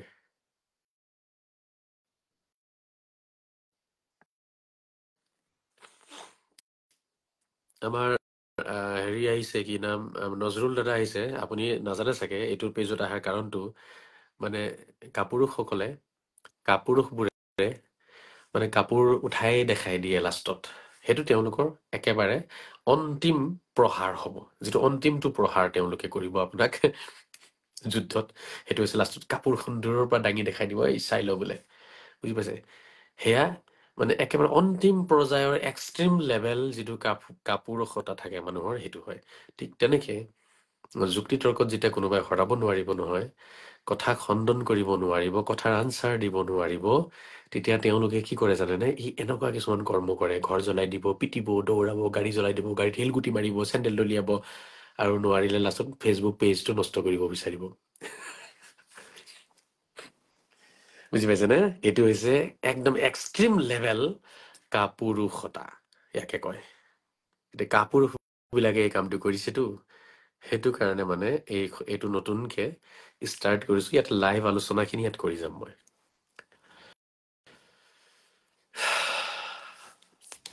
চিত্তৰঞ্জন বৰা আচ্ছা চিত্তৰঞ্জন বৰা ঠিক আছে বৰা ডাঙৰীয়া অলপ আপোনাৰ নামটো অলপ সলনি খালি মানে সত্যৰঞ্জন আৰু চিত্তৰঞ্জন গতিকে ঠিকে আছে নাম প্ৰায় একেই চিত্তৰঞ্জন বৰা আৰু সত্যৰঞ্জন বৰা ভাল লাগিলে হৃদয় বৰ্মন নমস্কাৰ নমস্কাৰ আপোনালোকে কোনো শ্বেয়াৰ নকৰাকে নাথাকিব কিন্তু মই চাইছো কিন্তু মই চাম কিন্তু দেই আপোনালোকে সঁচাকে মোক কিমান ভাল পায় সঁচাকে মোক কিমান ভাল পায় মই বেলেগ এটা মোবাইলত মোৰ এইটো পেজত চাই আছো কোনে কেইজনে শ্বেয়াৰ কৰিছে নাই কৰা 8 জনে শ্বেয়াৰ কৰিছে এতিয়ালৈকে 8 জন আপোনালোকে শ্বেয়াৰ কৰকচোন শ্বেয়াৰ কৰি দিয়ক কেইটামান দিন আপোনালোকে শ্বেয়াৰ কৰি দিলে পেজটো উঠি যাব পেজটো যেতিয়া উঠি যাব তেতিয়া আৰু প্ৰব্লেম নাই আমাৰ কামখিনি কৰিবলৈ সহজ হ'ব তেতিয়া আপোনালোকে অতি সোনকালে পেজটো আগবঢ়াব লাগিব তেতিয়া মই তেওঁলোকক মানে উত্তৰটো দিব পাৰিম এতিয়া যিটো গৌ হত্যা বা গৌ মাংস নিষিদ্ধকৰণক লৈ যিবোৰ আলোচনা মুখ্যমন্ত্ৰীয়ে কৰি আছে লগতে যোগ্য সমাজে কৰি আছে সেইখিনিত কিন্তু মোৰ মন্তব্যখিনি কিন্তু বহুত ইম্পৰ্টেণ্ট আৰু দৰকাৰী মন্তব্য বুলি মই ভাবিলোহেঁতেন এই মন্তব্যখিনি দিব লাগিব বহুতেই বিভিন্ন ৰকমৰ ফাল্টু কিছুমান কথা কৈ আছে গাই মাতা যদি মা হয় গাখীৰ কিয় বিক্ৰী কৰিব লাগে গাই মাতা যদি মা হয় তেতিয়াহ'লে মানুহক গৰু বুলি কিয় গালি দিয়ে এচি দিব লাগিব পিএছঅ দিব লাগিব এই মূৰ্খ ইমান ডাঙৰ ডাঙৰ মূৰ্খ ওলাইছে নহয় এতিয়া সামাজিক মাধ্যমত ইমান ডাঙৰ ডাঙৰ বুৰ্বক ওলাইছে নহয় মই কৈছো নহয় এই বুৰ্বক বিলাকক দেখি পেলাই যদি চুক্ৰেটছ জিন্দা থাকিলেহেঁতেন চুক্ৰেটছ বেহুচ হৈ গ'লহেঁতেন মই কালিও কৈছিলো কথাটো যদি আপোনাৰ এৰাষ্টটেল থাকিলেহেঁতেন এৰাষ্টটেলো বেহুচ হৈ গ'লহেঁতেন এৰাষ্টটেল পাগল হৈ গ'লহেঁতেন প্লেটো পাগল হৈ গ'লহেঁতেন আৰু আলেকজেণ্ডাৰো পাগল হৈ গ'লহেঁতেন গোটেইবোৰ পাগল হৈ গ'লহেঁতেন আমাৰ আব্দুল কালাম ছাৰ যদি থাকিলেহেঁতেন আব্দুল কালাম ছাৰো ক'ৰবাত বেহুচে হৈ গ'লহেঁতেন চাগে যে এনেকুৱা যুক্তি ইমান ডাঙৰ ডাঙৰ পইণ্টত কথা পতা মানুহ জন্ম লৈছে আমাৰ অসমত জন্ম লৈছে গতিকে এইটো সঁচাকে এই মানুহখিনিক মিউজিয়ামত ৰাখিব লাগে এই মানুহখিনিৰ কুৱেশ্যনখিনি একদম সোণালী আখৰেৰে লিখি তেওঁলোকক মিউজিয়ামত ভৰাই তাতে লগাই থব লাগে তেওঁলোকৰ সন্মুখত যে এই কুৱেশ্যনটো এই প্ৰশ্নটো এই মহাশয়জনৰ মনত অৱতীৰ্ণ হৈছিলে গতিকে মহাশয়কো ভৰাই দিয়া হৈছে মিউজিয়ামত তেওঁৰ প্ৰশ্নটোৰ লগতে ৰাখি দিয়া হৈছে যাতে 50 বছৰ পিছত মানুহে দেখি পেলাই এওঁলোকক যাতে হাঁহিব পাৰে হাঁহিৰ পাত্ৰ যাতে হয় ক্লাছ 1-2 ল'ৰা ছোৱালীও বুজি পাই যাব এইবিলাক কথা গাই মাতা ক'লে এতিয়া বোলে গাখীৰ কিয় বিক্ৰী কৰিব লাগে বিক্ৰী কৰিব লাগে নালাগে এইটো ক্লাছ 1-2 ল'ৰা ছোৱালী বিলাককো যদি সোধে নহয় চেণ্ট মেৰিজৰ ডন বক্সৰ ঠিক আছে তেওঁলোকে আনচাৰটো দি দিব পাগল নি তুমি ইয়াৰ তোমাৰ মাথাত জ্ঞান নাই নি মগজু নাই নি মাতা বুলি কৈছে কাৰণে গাখীৰ বিক্ৰী কৰিব নোৱাৰিব হে তুলনা দিছে তুলনা বুজি নাপায় তেওঁলোকে বুজি পাইছেনে তুলনা দিলে এতিয়া এনেকুৱা লাগিছে যিটো বস্তুক তুলনা দিব যিটো বস্তুৰ লগত তুলনা দিব মানে দুয়োটা বস্তুৰ গুণবোৰ এটাৰ গুণ আন এটাৰ গাত সম্পূৰ্ণৰূপে আহি যাব লাগিব তেতিয়াহে তুলনা দিব পাৰিব সম্পূৰ্ণ মানে আপোনাৰ ট্ৰান্সফাৰ হৈ যাব লাগিব গুণবোৰ বুজি পাইছেনে যাক তুলনা দিব যাৰ লগত তুলনা দিব ঠিক আছে এই দুয়োটা পাৰ্টিৰ গুণবোৰ এটাৰ গুণটো আন এটাৰ গাত আহিব লাগিব তেতিয়াহে তুলনা দিব পাৰিব তেনেকুৱা বুজাব বিচাৰিছে তেওঁলোকে বুজি পাইছেনে এতিয়া আব্দুল কালাম ছাৰক আমি মিজাইল মেন বুলি ক'ব নোৱাৰিম কাৰণ মিজাইল মেন বুলি ক'বলৈ হ'লে আমি ক'ব লাগিব তেখেত উৰি তো মিজাইলৰ নিচিনা যাব পাৰিব নি জুই ওলাব নি তেখেতৰ পিছফালৰ পৰা জুই ওলালে এটা মিজাইল কেনেকে উৰি যায় মিজাইল এটাই কি কৰে মিজাইলটো আৰু হাতুৰি নাযায় মিজাইলটো উৰি যায় হাতুৰিও যায় পানীৰ তলতো মিজাইল থাকে ঠিক আছে গতিকে মিজাইল এটা যেনেকে উৰি যায় তেনেকে আব্দুল কালাম ছাৰ উৰি যাব পাৰিব নেকি যদি নোৱাৰে তেতিয়াহ'লে আব্দুল কালাম ছাৰক মিজাইল মেন কোৱাটো সেইটোতো চবতকে ডাঙৰ মূৰ্খামি হ'ব হয় নহয় এই পণ্ডিত এই যিবোৰ বৈজ্ঞানিক জন্ম লৈছে অসমত এই বৈজ্ঞানিক বিলাকৰ কৈছে নহয় গতিকে সেই বৈজ্ঞানিক বিলাকৰ কথাটো মই কৈছো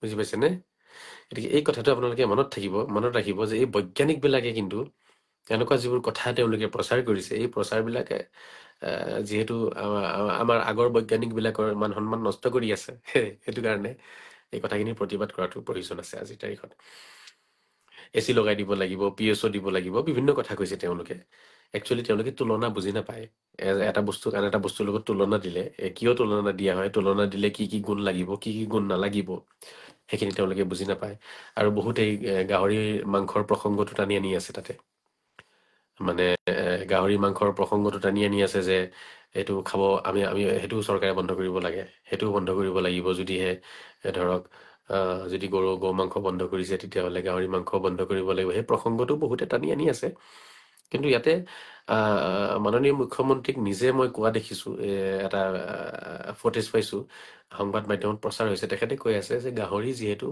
কাৰো কাৰণে মাতা নহয় গাহৰিক কোনো মা বুলি নামানে গাহৰিৰ প্ৰতি মাৰ শ্ৰদ্ধাটো কোনো সমাজৰে নাই গতিকে সেইটো বিক্ৰী হৈছে হ'ব আৰু মুখ্যমন্ত্ৰীয়ে কিবা আঁচনি ওলাইছে যিটো আঁচনিৰ তলত আণ্ডাৰত এতিয়া তেখেতে ফাণ্ড দিব যুৱকসকলক গাহৰি উৎপাদন কৰিবৰ বাবে সেইটো আজি এটা নিউজত পাইছো গাহৰি উৎপাদন বা গাখীৰ উৎপাদনৰ কাৰণে আৰু লগতে ছাগলীৰ ব্যৱসায়টো আৰু খুব মানে শক্তিশালী কৰিবৰ কাৰণে অসমত যাতে আমি অন্য যিবোৰ ৰাজ্য আছে অন্য ৰাজ্যৰ পৰা যাতে আমাৰ ইয়াতে গাহৰি আমি আনিব নালাগে যাতে গাখীৰ আমাৰ কম নহয় যাতে ছাগলী কম নহয় তাৰ বাবে মুখ্যমন্ত্ৰীয়ে নিযুক্তিও দিছে হাল সলনিও কৰিছে তেখেতৰ কেবিনেটৰ বহু মন্ত্ৰী হাল সলনি কৰিছে বুলি গম পাইছো গতিকে এই সিদ্ধান্তবোৰক আদৰণি জনাইছো ভাল সিদ্ধান্ত আমাৰ নিবনুৱা সমাজৰ কাৰণে ভাল সিদ্ধান্ত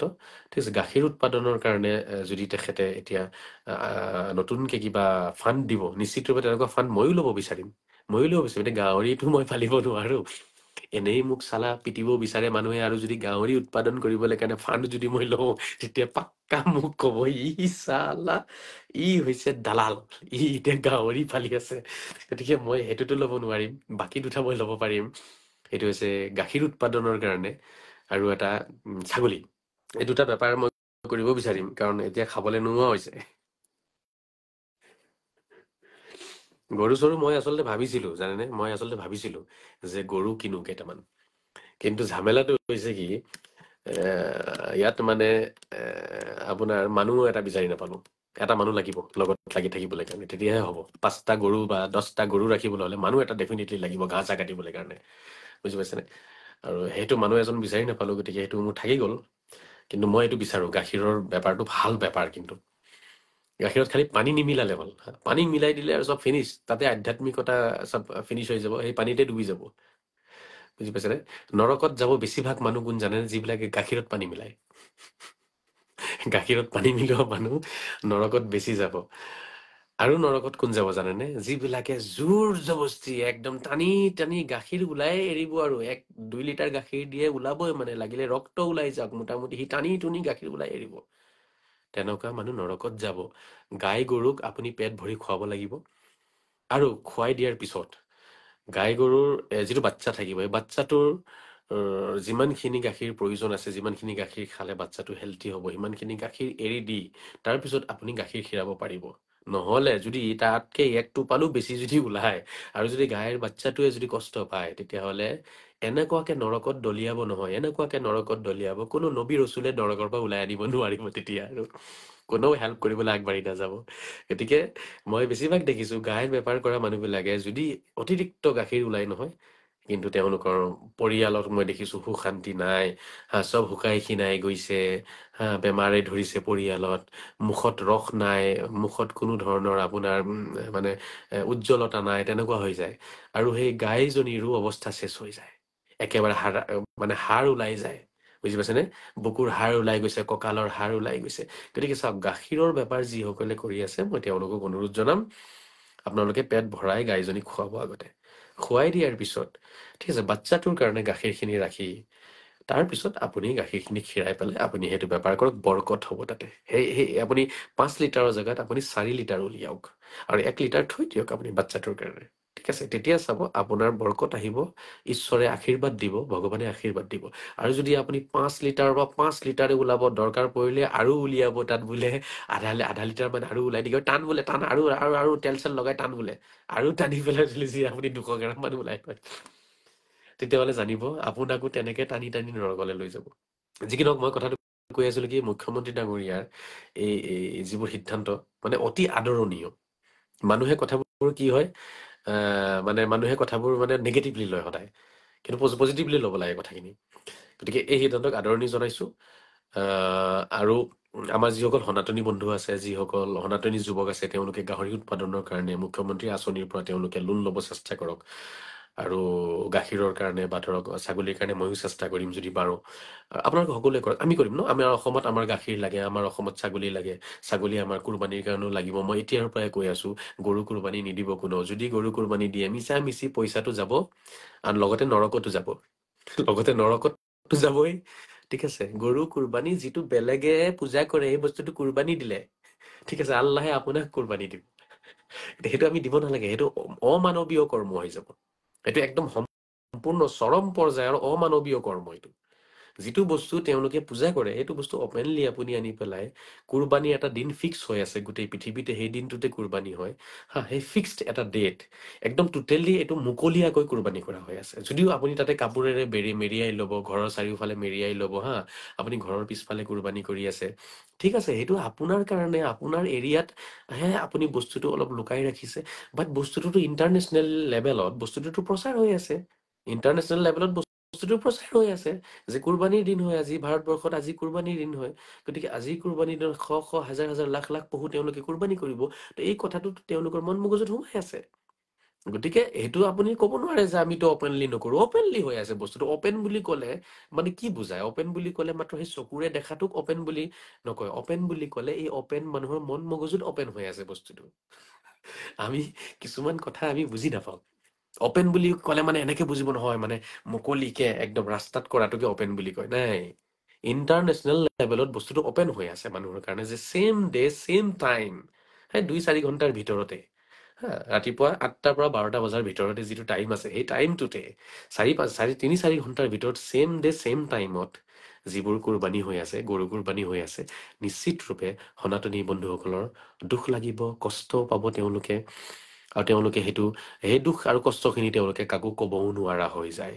কাৰণ কোটি কোটি মানুহে এই কামটো কৰি আছে, হা। এই কামটোৰ বিৰোধিতা কৰিলে প্ৰতিবাদ কৰিব, মাৰপিট হ'ব, ঝগৰা হ'ব। গতিকে তেওঁলোকে ক'ব নোৱাৰে আৰু বস্তুটো মনৰ ভিতৰতে ৰাখি থৈ দিয়ে, এটা দুখ থাকি যায়।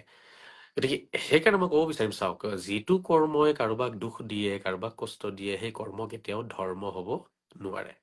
যি কৰ্মই কাৰোবাক দুখ দিয়ে, কাৰোবাক কষ্ট দিয়ে, সেই কৰ্ম কেতিয়াও ধৰ্ম হ'ব নোৱাৰে। এই বস্তুটো আপোনালোকে মনত ৰাখিলে হ'ল। যি কৰ্মই কাৰোবাক দুখ দিব, কাৰোবাক কষ্ট দিব, সেই কৰ্ম কেতিয়াও ধৰ্ম হ'ব নোৱাৰে। এই ফৰ্মুলাটো আপুনি লিখি ৰাখক আপোনাৰ ডায়েৰীত, ঠিক আছে। আৰু আপুনি আপোনাৰ জীৱনত যিবোৰ কাম আছে কৰি গৈ থাকক, একফালৰ পৰা কৰি গৈ থাকক, ঠিক আছে। এই ফৰ্মুলাটো এপ্লাই কৰিব চব জেগাত। য'তে আপোনাৰ অলপ কনফিউজন হ'ব নহয়, সেইটো পাপ হ'ব নে পুণ্য হ'ব, পাপ হ'ব নে পুণ্য হ'ব, আপুনি বুজা নাইকিয়া, হা। আৰু আপোনাৰ ধৰ্মীয় গ্ৰন্থৰ আপোনাৰ নলেজো নাই। আপুনি ধৰক গীতাখনো আপুনি বেছিকে পঢ়া নাই, আপুনি কোৰানো পঢ়া নাইকিয়া, আপুনি যিকোনো ধৰ্মৰে ব্যক্তি নহওক কিয়নো, আপুনি ধৰক ধৰ্মীয় গ্ৰন্থৰ আপোনাৰ কি নাই, আপোনাৰ নলেজটো নাইকিয়া, আপোনাৰ সেই বিষয়ে আপুনি নাজানে, তেতিয়া আপুনি কি কৰিব? আপুনি বেলেগক সোধাৰ প্ৰয়োজন নাই। আপোনাৰ কাৰণে এটা কমন ফৰ্মুলা মই কৈ দিছো। সেই সময়ত আপুনি লক্ষ্য কৰিব, যি কৰ্মই কাৰোবাক দুখ দিয়ে, কাৰোবাক কষ্ট দিয়ে, কাৰোবাক নষ্ট কৰে, তেনে কৰ্ম কেতিয়াও ধৰ্ম হ'ব নোৱাৰে। বছ এই বস্তুটো লক্ষ্য ৰাখিব, কষ্ট আৰু নষ্ট। যি কৰ্মই মানুহক কষ্ট দিব, নষ্ট কৰিব, ঠিক আছে, সেই কৰ্ম ধৰ্ম হ'ব নোৱাৰে। চ' এইটো ফৰ্মুলা এপ্লাই কৰক আপুনি, তেতিয়া চাব মই ভাবো আমাৰ আৰু বহুত বেছি চিন্তা কৰিবলৈ প্ৰয়োজন নাথাকিব। আমাৰ বস্তুবোৰ অট'মেটিকলি মানে আমাৰ চলিউশ্যনখিনি ওলাই আহি থাকিব, আৰু আমি মানৱতাৰ ৰাস্তাত আমি আগবাঢ়ি গৈ থাকিব পাৰিম। যি কৰ্মই মানুহক কষ্ট দিয়ে আৰু নষ্ট কৰে, এইটো শব্দটো বেছি ভাল হ'ব। যি কৰ্মই মানুহক কষ্ট দিয়ে বা নষ্ট কৰে, ঠিক আছে। কি নষ্ট কৰে? মানে কাৰোবাৰ সভ্যতা সংস্কৃতি নষ্ট কৰে, কাৰোবাৰ আৱেগ নষ্ট কৰি আছে, আঘাত দি আছে, সেইটো কথা বুজি পাইছে? বা কাৰোবাক শাৰীৰিকভাৱে নষ্ট কৰি আছে, ক্ষতি কৰি আছে, তেনেকুৱা যিকোনো কৰ্ম। যি কৰ্মই কাৰোবাক কষ্ট দিয়ে বা নষ্ট কৰে, তেনেকুৱা কৰ্ম ধৰ্ম হ'ব নোৱাৰে। এতিয়া এইটো ফৰ্মুলাৰ আণ্ডাৰত আপুনি গৰু কুৰবানীটো লৈ লওক। গৰু কুৰবানীয়ে কি কৰি আছে? কষ্ট দি আছে। যি কৰ্মই কাৰোবাক কষ্ট দিয়ে বা নষ্ট কৰে, পালে না? কষ্ট দিয়ে। কাক কষ্ট দি আছে? সনাতনীসকলক কষ্ট দি আছে। গতিকে তেনে কৰ্ম ধৰ্ম হ'ব নোৱাৰে, অৰ্থাৎ তেনে কুৰবানী হ'ব নোৱাৰে, ঠিক আছে। তেনে কুৰবানী গ্ৰহণযোগ্য হ'বই নোৱাৰে।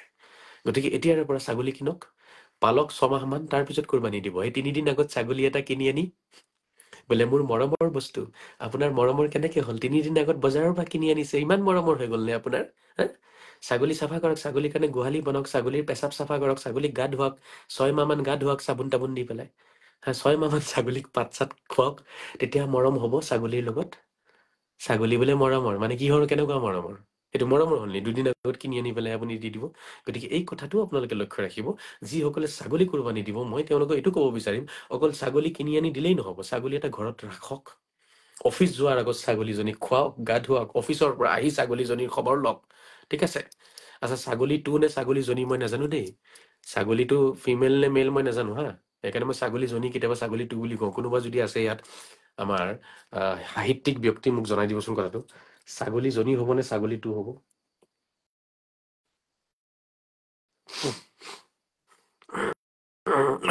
ছাগলীজনী হ'ব নে ছাগলীটো হ'ব, মোক অলপ জনাই দিবচোন। মই কনফিউজ হৈ আছো এইটোত। কিছুমান বস্তু মই নাজানো, যিবোৰ নাজানো ভাই মই সেইটো সুধি লওঁ। ছাগলীজনী হ'ব নে ছাগলীটো হ'ব? মুছলিমসকলক মোৰ ফালৰ পৰা অনুৰোধ, হিন্দু মানুহে লালন পালন কৰা গৰু কোনেও নিকিনিব আৰু নাখাব, কাৰণ সেইবিলাক পূজা কৰা গৰু খোৱা হাৰাম হয়। মানে নিজকে গৰু পালন কৰে, গতিকে নিজৰ লালন পালন কৰা গৰু খাওক। আমিও চাই লওঁ মামাই কাক কিমান টকা দিয়ে সহায় কৰে। কোনোবাই লিখিছে মাহিন জান্নাত, নাজানো মেইল হয় নে ফিমেল হয়, নামটোতো ফিমেল যেন লাগিছে। আপোনাৰ ভাল লাগিলে কথাখিনি। গৰু নিকিনিব, ভাল কথা, নিকিনিবচোন। তেওঁলোকেও গৰু বেপাৰটো এৰি দিব তেতিয়া লাহে লাহে। আমি কিনো কাৰণে তেওঁলোকেও বেপাৰটো কৰে, তেওঁলোকেও বেপাৰটো কৰে কাৰণে আমিও কিনো। গতিকে দুয়ো পক্ষই আমি এৰি দিব লাগে, কিনা বেচা এৰি দিব লাগে। গৰু কিনিব যদি আছে, একেবাৰে কিনা বেচা এৰিব আপুনি নোৱাৰে, গাখীৰৰ কাৰণে কিনিব লাগিব না। মই বিচাৰি আছো গৰু একদম তাগৰা তাগৰা 2-3টামান গৰু যদি মই পাওঁ, 2-3জনীমান গাই যদি মই পাওঁ, কম পইচাত ময়ে ল'ম ন। গাখীৰৰ বেপাৰ মই কৰিম। তো কিনা বেচা গাখীৰৰ পাৰপজত হ'ব, কিনা বেচা আপোনাৰ খেতি বাৰীৰ পাৰপজত হ'ব, এগ্ৰিকালচাৰ পাৰপজত আপুনি ল'ব পাৰিব, সেইটো কোনো কথা নাই।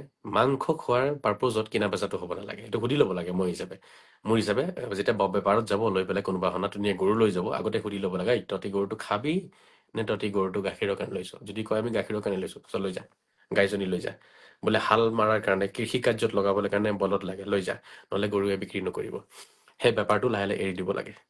গতিকে কমেণ্টটো ভাল লাগিলে, দিয়ক।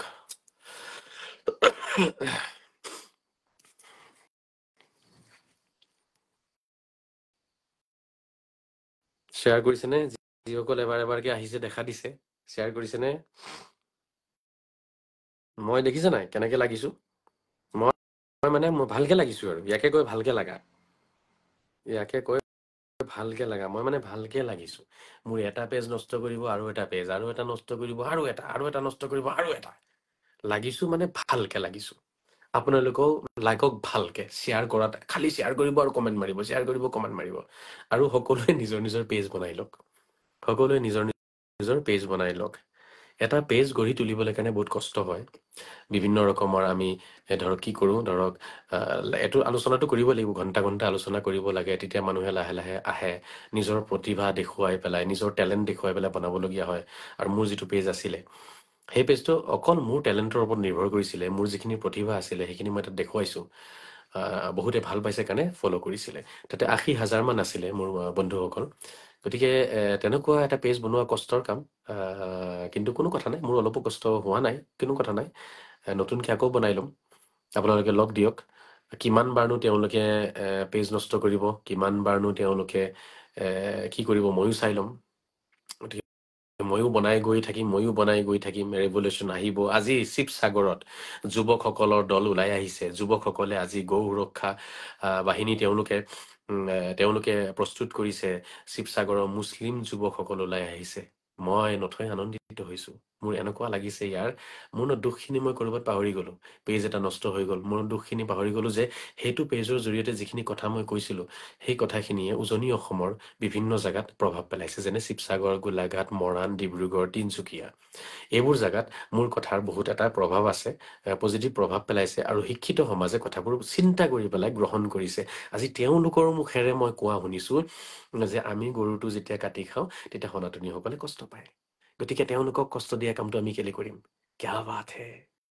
শিৱসাগৰৰ যুৱকসকলে আজি এই কথাটো কৈ দিলে। এইটোতো মোৰ মুখৰ কথা, তেওঁলোকে বুজিলে আজি। তেওঁলোকে অনুভৱ কৰিছে, মই তেওঁলোকক অভিনন্দন জ্ঞাপন কৰিছো, শুভেচ্ছা জ্ঞাপন কৰিছো। সেই যুৱকসকলেই সত্য অসমীয়া হয়, প্ৰকৃত মুছলমান হয়, প্ৰকৃত হজৰত মহম্মদৰ অনুসৰণকাৰী হয় তেওঁলোক। মোৰ মুখেৰে মই চাৰ্টিফাই কৰিব বিচাৰিম। মই ইমান সোনকালে মানুহক চাৰ্টিফিকেট নিদিওঁ, কিন্তু এইটো কথাত যিটো কমেণ্ট তেওঁলোকৰ মুখেৰে পাছ কৰিছে, আৰু তেওঁলোকে ভিডিঅ' বনাই মুখ্যমন্ত্ৰীকো তেওঁলোকে ধন্যবাদ জ্ঞাপন কৰি কৈছে, মুখ্যমন্ত্ৰীৰ খোজ মিলাই আমি আগবাঢ়ি যাম, আৰু এই গৌ মাংস নিষিদ্ধকৰণৰ ক্ষেত্ৰত আমি তেখেতক সম্পূৰ্ণ ছাপোৰ্ট কৰিছো। অন্য বিষয়ত ছাপোৰ্ট কৰক নকৰক সেইটো বেলেগ কথা, বাট এইটো বিষয়ত তেওঁলোকে ছাপোৰ্ট কৰিছে, আৰু এই মন্তব্যবোৰ দিয়াৰ কাৰণে মই তেওঁলোকক চেলিউট জনাইছো। প্ৰভাৱটো পৰিছে, সেইকাৰণেতো তেওঁলোকে চিন্তিত হৈ মোৰ পেজটো উৰাইছে। নহলে যদি মোৰ কথাৰ প্ৰভাৱ নপৰিলেহেঁতেন তেওঁলোকৰ কি আহে যায় মোৰ পেজটো থাকিলে, কওকচোন। বুজি পাইছেনে? আপোনালোকে এইটো ভাবি চাওক।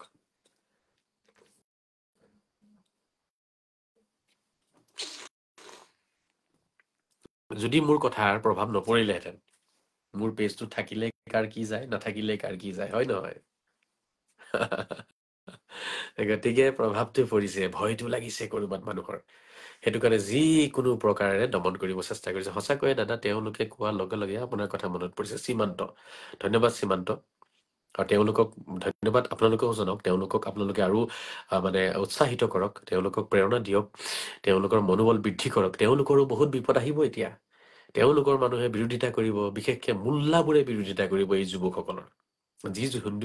যি মুছলিম যুৱকসকল আজি গৌ সুৰক্ষা কৰিবৰ কাৰণে তেওঁলোকে দল সংগঠন বনাইছে, সেই যুৱকসকলক আমি এতিয়া কি কৰিব লাগিব, তেওঁলোকক আমি বেকআপটো দিব লাগিব। মইতো এনি টাইম আছো, যিকোনো সময়ত শিৱসাগৰৰ যুৱকসকলে মোক বিচাৰক, যাৰ চব উত্তৰ দিব লাগিব। এতিয়া মই ৰেডি আছো, একদম ইয়াৰ পৰা গাড়ী চলাম 3 ঘণ্টাত মই শিৱসাগৰ পাই যাম গৈ পেলাই। 120, 30, 40 গাড়ী চলিব, খালি মোক 3 ঘণ্টা আগত জনাই দিলে হ'ল যে মোল্লাবোৰ ধৰিছো আমি ইয়াত, আপুনি আহক। শিৱসাগৰৰ যুৱকসকলক ক'ব বিচাৰিম, যিসকলে গৌ সুৰক্ষা কৰিবলৈ কাৰণে প্ৰতিজ্ঞাবদ্ধ হৈছে, 3 ঘণ্টা 4 ঘণ্টা আগত মোক খালি জনাই দিব যে আজাৰি চাপ ইমান টাইমত মোল্লা ধৰিছো, আপুনি আহিব। ইয়াৰ পৰা গাড়ী প্লেনৰ দৰে চলিব, চকু বন্ধ কৰি মই গাড়ী চলাম। বুজি পাইছেনে? হয় উৰি যাম আৰু নহয় জাগা পাই যাম। গতিকে 3 ঘণ্টা লাগিব মোৰ ইয়াৰ পৰা শিৱসাগৰ যাবলৈ কাৰণে। বুজি পাইছেনে? গতিকে বন্ধুসকলক জনাম, মই টোটেল আপোনালোকক বেকআপ দিবলৈ কাৰণে আছো। শিৱসাগৰ গোলাঘাটৰ যুৱকসকলক আপোনালোকে এই মিছনটো আগবঢ়াওক।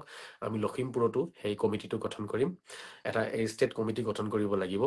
আমাৰ মুছলিম যুৱকসকলে আমি গৌ সুৰক্ষাৰ কাৰণে আমি এটা ষ্টেট কমিটি গঠন কৰিম। তেওঁলোকৰ পদক্ষেপক মই প্ৰণাম জনাইছো, সেইটো কিন্তু আদৰণীয় হয়, প্ৰশংসনীয় পদক্ষেপ তেওঁলোকে লৈছে, কাৰ্যসূচী হাতত লৈছে। গতিকে মোৰ ফালৰ পৰা সম্পূৰ্ণ সমৰ্থন আছে, আৰু সচেতন মুছলিমসকলক মই জনাম আপোনালোকে সমৰ্থন জনাওক, আৰু আমাৰ সনাতনী বন্ধুসকলক জনাম যে আপোনালোকেও ছাপোৰ্ট কৰক। আপোনালোকে ছাপোৰ্ট দিলে মানুহবিলাকৰ মনটো কি হ'ব তেতিয়া আৰু ভাল লাগিব, তেওঁলোকে ভয় কম কৰিব। নহলে বহু মানুহ ওলাই আহিব বিচাৰে, কিন্তু ভয় খাই যায় পিছত। সমাজৰ হেঁচা, ৰাইজৰ হেঁচা, ঠিক আছে, ঘৰৰ হেঁচা, পৰিয়ালৰ হেঁচা, পৰিয়ালে কিমান যে দিগদাৰি কৰে। কিবা এটা ভাল কাম কৰিব যাব নহয়, চবতকে আগত পৰিয়ালে দিগদাৰি কৰিব আপোনাৰ, ঠিক আছে। তাৰপিছততো আছে সামাজিক হেঁচা, হা, তাৰপিছত মানসিকভাৱে আপোনাক প্ৰব্লেম দিব, আপোনাৰ শাৰীৰিকভাৱে প্ৰব্লেম ক্ৰিয়েট কৰিব। গতিকে সেই যুৱকসকল যে আগবাঢ়ি আহিছে, ভিডিঅ' এটা যে বনাইছে, কছম খোদাকে কিমান সাহসৰ কথা এইটো। এই গোটেই অসমত বিচাৰি নাপালো, শিৱসাগৰৰ কেইজনমানক মই পালো, ধন্যবাদ জ্ঞাপন কৰিছো তেওঁলোকক।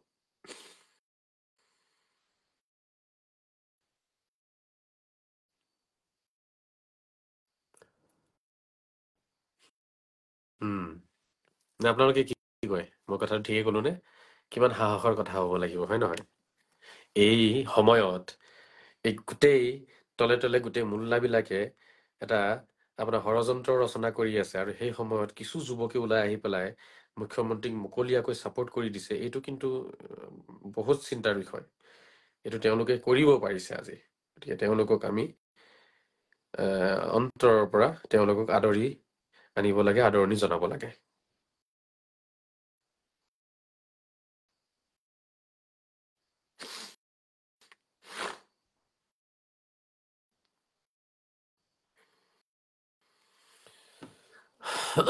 আগৰ পেজখন ঘূৰাই পোৱা যাবনে চাহাব? পাব, পোৱা যাব, কেলে পোৱা নাযাব? ক'ত লৈ যাব মোৰ পেজ? সেইটো লৈ যাবলৈ হ'লে অসমত যিমান পেজ আছে মই চব উৰাই দিম। মোৰ পেজ ধ্বংস কৰিবলৈ হ'লে অসমত যিমান পেজ আছে চব উৰাই দিয়া যাব। ময়ো তেনেকুৱা বেলেগ ধৰণৰ মানুহ হওঁ। গতিকে মই চাই আছো খেলটো মই চাই আছো। পেজ উৰুৱা যদি কাম আৰম্ভ কৰো তেতিয়াহ'লে কথা বেয়া হ'ব। মই সেইবোৰ কৰি ভাল নাপাওঁ। কাৰণ মই চিধা চাধা মানুহ হওঁ, সেইবোৰ কৰি ভাল নাপাওঁ। মোৰ পেজ যদি কোনোবাই উৰাব চেষ্টা কৰে, হা, মইতো ইনফৰমেশ্যনটো ল'ম, তাৰপিছত খেলাটো হ'ব। বাংলাদেশৰ পৰা আৰু মালয়েছিয়াৰ পৰা মোৰ পেজটো নষ্ট কৰিব বিচাৰিছিলে এবছৰমান আগত। কেইদিন পিছত কান্দি কান্দি মোক ফোন কৰে, কাজে যাব আপুনি কি কৰিলে বোলে, কি হ'ল? আমাৰ গোটেই চিষ্টেম ডাউন হৈ গ'ল ইয়াতে, আমাৰ চব বৰবাদ হৈ গ'ল, আমি একো কৰিব পৰা নাই। মই কৈছোঁ এতিয়া কেনেকুৱা? ঠেকেচাটো ভালকে দিছিলোঁ তাক। মোৰ পৰা 2 লাখ টকা বিচাৰে যে আপুনি 2 লাখ টকা দিয়ক, আপোনাৰ পেজটো আমি ঠিক কৰি দিম। এই কোৰবানীৰ গৰুৰ কাৰণে 2টা ভিডিঅ' দিছিলোঁ মই 2023-ৰ 2022-ত দিছিলোঁ। 2022-ৰ ভিডিঅ' হয়, 2টা ভিডিঅ' দিছিলোঁ মই। একদম খুব হেভি হাই ভল্টেজ ডায়লগ দিছিলোঁ তাত। সেই হাই ভল্টেজ ডায়লগৰ ভিডিঅ'বোৰ আপোনাৰ প্ৰায় মিলিয়ন ভিউজ আছিলে, 2 মিলিয়ন 3 মিলিয়ন ভিউজ আছিলে, হা। সেই ভিডিঅ'খিনিত লৈ পেলাই মোক কপিৰাইট মাৰি পেলাই তেওঁলোকে মানে এটা নাটক আৰম্ভ কৰিছিলে। পিছত যিটো ঠেকেচা তেওঁলোকে খালে মোৰ পৰা, আৰু জীৱনত কাকো নামাৰে তেনেকুৱা, আৰু কমপ্লেইন বা তেনেকুৱা ৰিপৰ্ট আৰু নামাৰে। গতিকে চাওঁ, সময় আছে, খেলি গৈ থাকিম। এতিয়া কথা হৈছে, যিসকল একেবাৰে বহুত বেছি মোক ভাল পায়, তেওঁলোকে যিহেতু মোক সদায় অলপ সময়ৰ কাৰণে বিচাৰে, কথা পাতিখিনি শুনিব বিচাৰে, সেইকাৰণে মই ভাবিলোঁ এইটো এটা পেজত মই কথাখিনি আলোচনা কৰি গৈ থাকোঁ। তেতিয়া আমাৰ যিটো এটা আছে, সেইটো আছে, কামখিনি নিয়মীয়াকৈ হৈ গৈ থাকিব।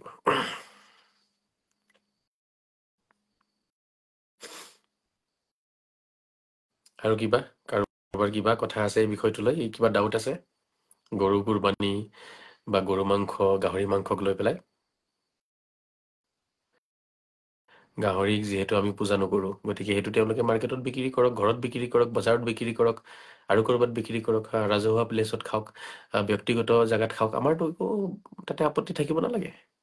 আমাৰ কাৰণে যদি গাহৰি মাতা, গাহৰি যদি আমাৰ কাৰণে কি হ'লহেঁতেন, মাতা হ'লহেঁতেন, তেতিয়াহ'লে আমিও আপত্তি জনালোহেঁতেন যে আপোনালোকৰ কাৰণে গাই মাতা হয়, আমাৰ কাৰণে গাহৰি মাতা হয়। গতিকে আপোনালোকৰ যদি আমি গাই খালে আপোনালোকে কি কয়, গৰু খালে আপোনালোকে কষ্ট পায়, তেতিয়াহ'লে আমি গাহৰি খালে আমিও কষ্ট পাওঁ, আপোনালোকে গাহৰি খালে আমিও কষ্ট পাওঁ। চ' আপোনালোকে গাহৰি এৰি দিয়ক, আমি গৰু এৰি দিম। তেতিয়া ইকুৱেলিটি হ'লহেঁতেন, ন, বস্তুটো ইকুৱেল হ'লহেঁতেন।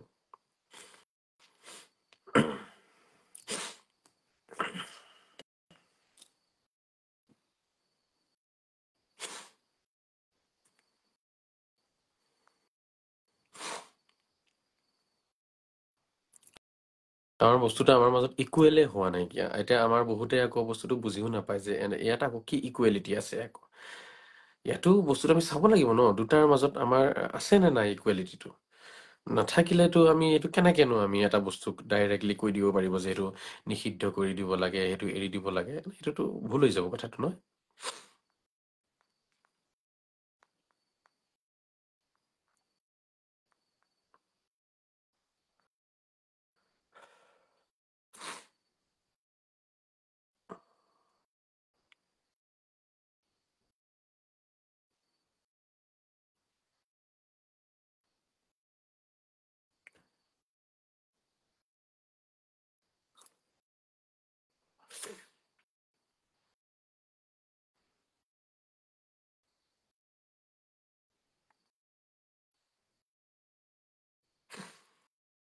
আপোনালোকে কমেণ্ট কৰি যাওক, মই আপোনালোকৰ কমেণ্টখিনি চাই আছো।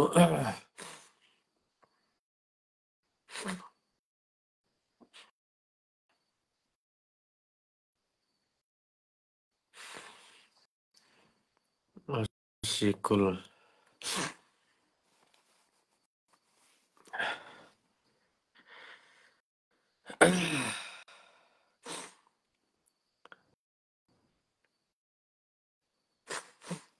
আমাৰ এজন সীমান্তই এটা কুৱেশ্যন কৰি আছিলে, আয়াতটো মই উলিয়াইছিলো। এইটো আয়াতটো হৈছে সূৰা নম্বৰ 16, আয়াত নম্বৰ 67, ৰাইট? সূৰা নম্বৰ 16, আয়াত নম্বৰ 67, এইটোৱে নে? তাততো কি মানে কুৱেশ্যনটো কি আছে তাত? সীমান্তৰ কুৱেশ্যনটো কি তাত? সূৰা নম্বৰ 16-ৰ আয়াত নম্বৰ 67-ত কুৱেশ্যনটো কি আছে?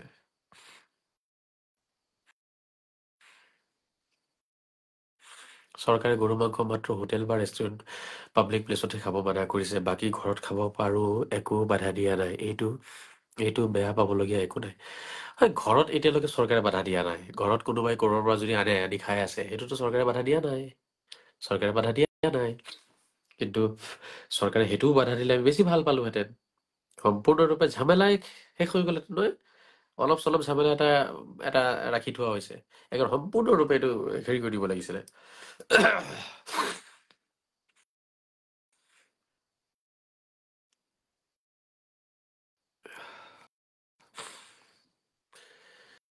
সীমান্তই যিটো কুৱেশ্যন কৰিছে, সেইটো প্ৰশ্নটোৰ মানে কি বুজিব বিচাৰিছে? ইয়াত কোনো ধৰণৰ কিবা গৰু সম্পৰ্কে কিবা আছে নেকি? এনে কি জানিব বিচাৰিছে আপুনি?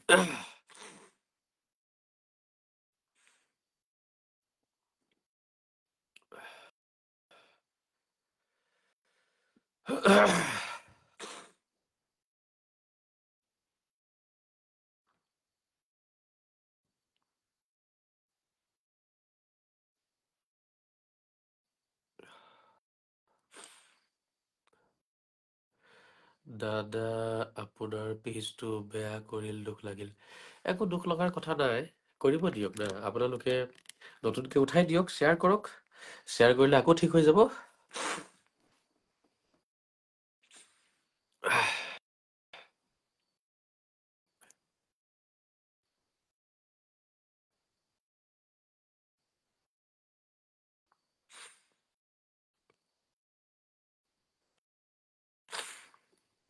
সীমান্তই যিটো কথা কৈ আছে নহয়, সেইটো আয়াতত ধৰক কোনো ধৰণৰ তেনেকুৱা গৰুৰ লগত সম্পৰ্ক নহয়।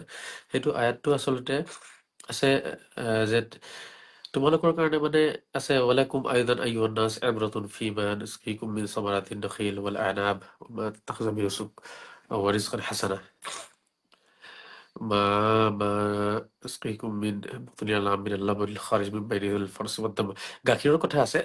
গাখীৰৰ কথা আছে যে মানে মানুহে চিন্তা কৰিব লাগে জীৱ-জন্তুৰ পেটৰ পৰা, য'ত আপোনাৰ ধৰক ৰক্ত থাকে, ৰক্ত আছে। পেটৰ ভিতৰত কি নাথাকে? ৰক্ত থাকে মানুহৰ। মানুহৰ কৈছো, জীৱ-জন্তুৰ পেটৰ ভিতৰত ৰক্ত থাকে। ৰক্তৰ লগত অপবিত্ৰ বস্তুও থাকে পেটত, হয় নহয়?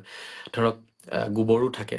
তো গোবৰ আৰু ৰক্তৰ মাজৰ পৰা গাখীৰটো যে সৃষ্টি কৰি দিছে ভগৱানে, তো এইটো মানিবলগীয়া কথা যে মানুহে চিন্তা কৰিব লাগে যে ভগৱান আচলতে কিমান শক্তিশালী, ভগৱানৰ শক্তি কিমান। সীমান্ত আপুনি শুনিছেনে?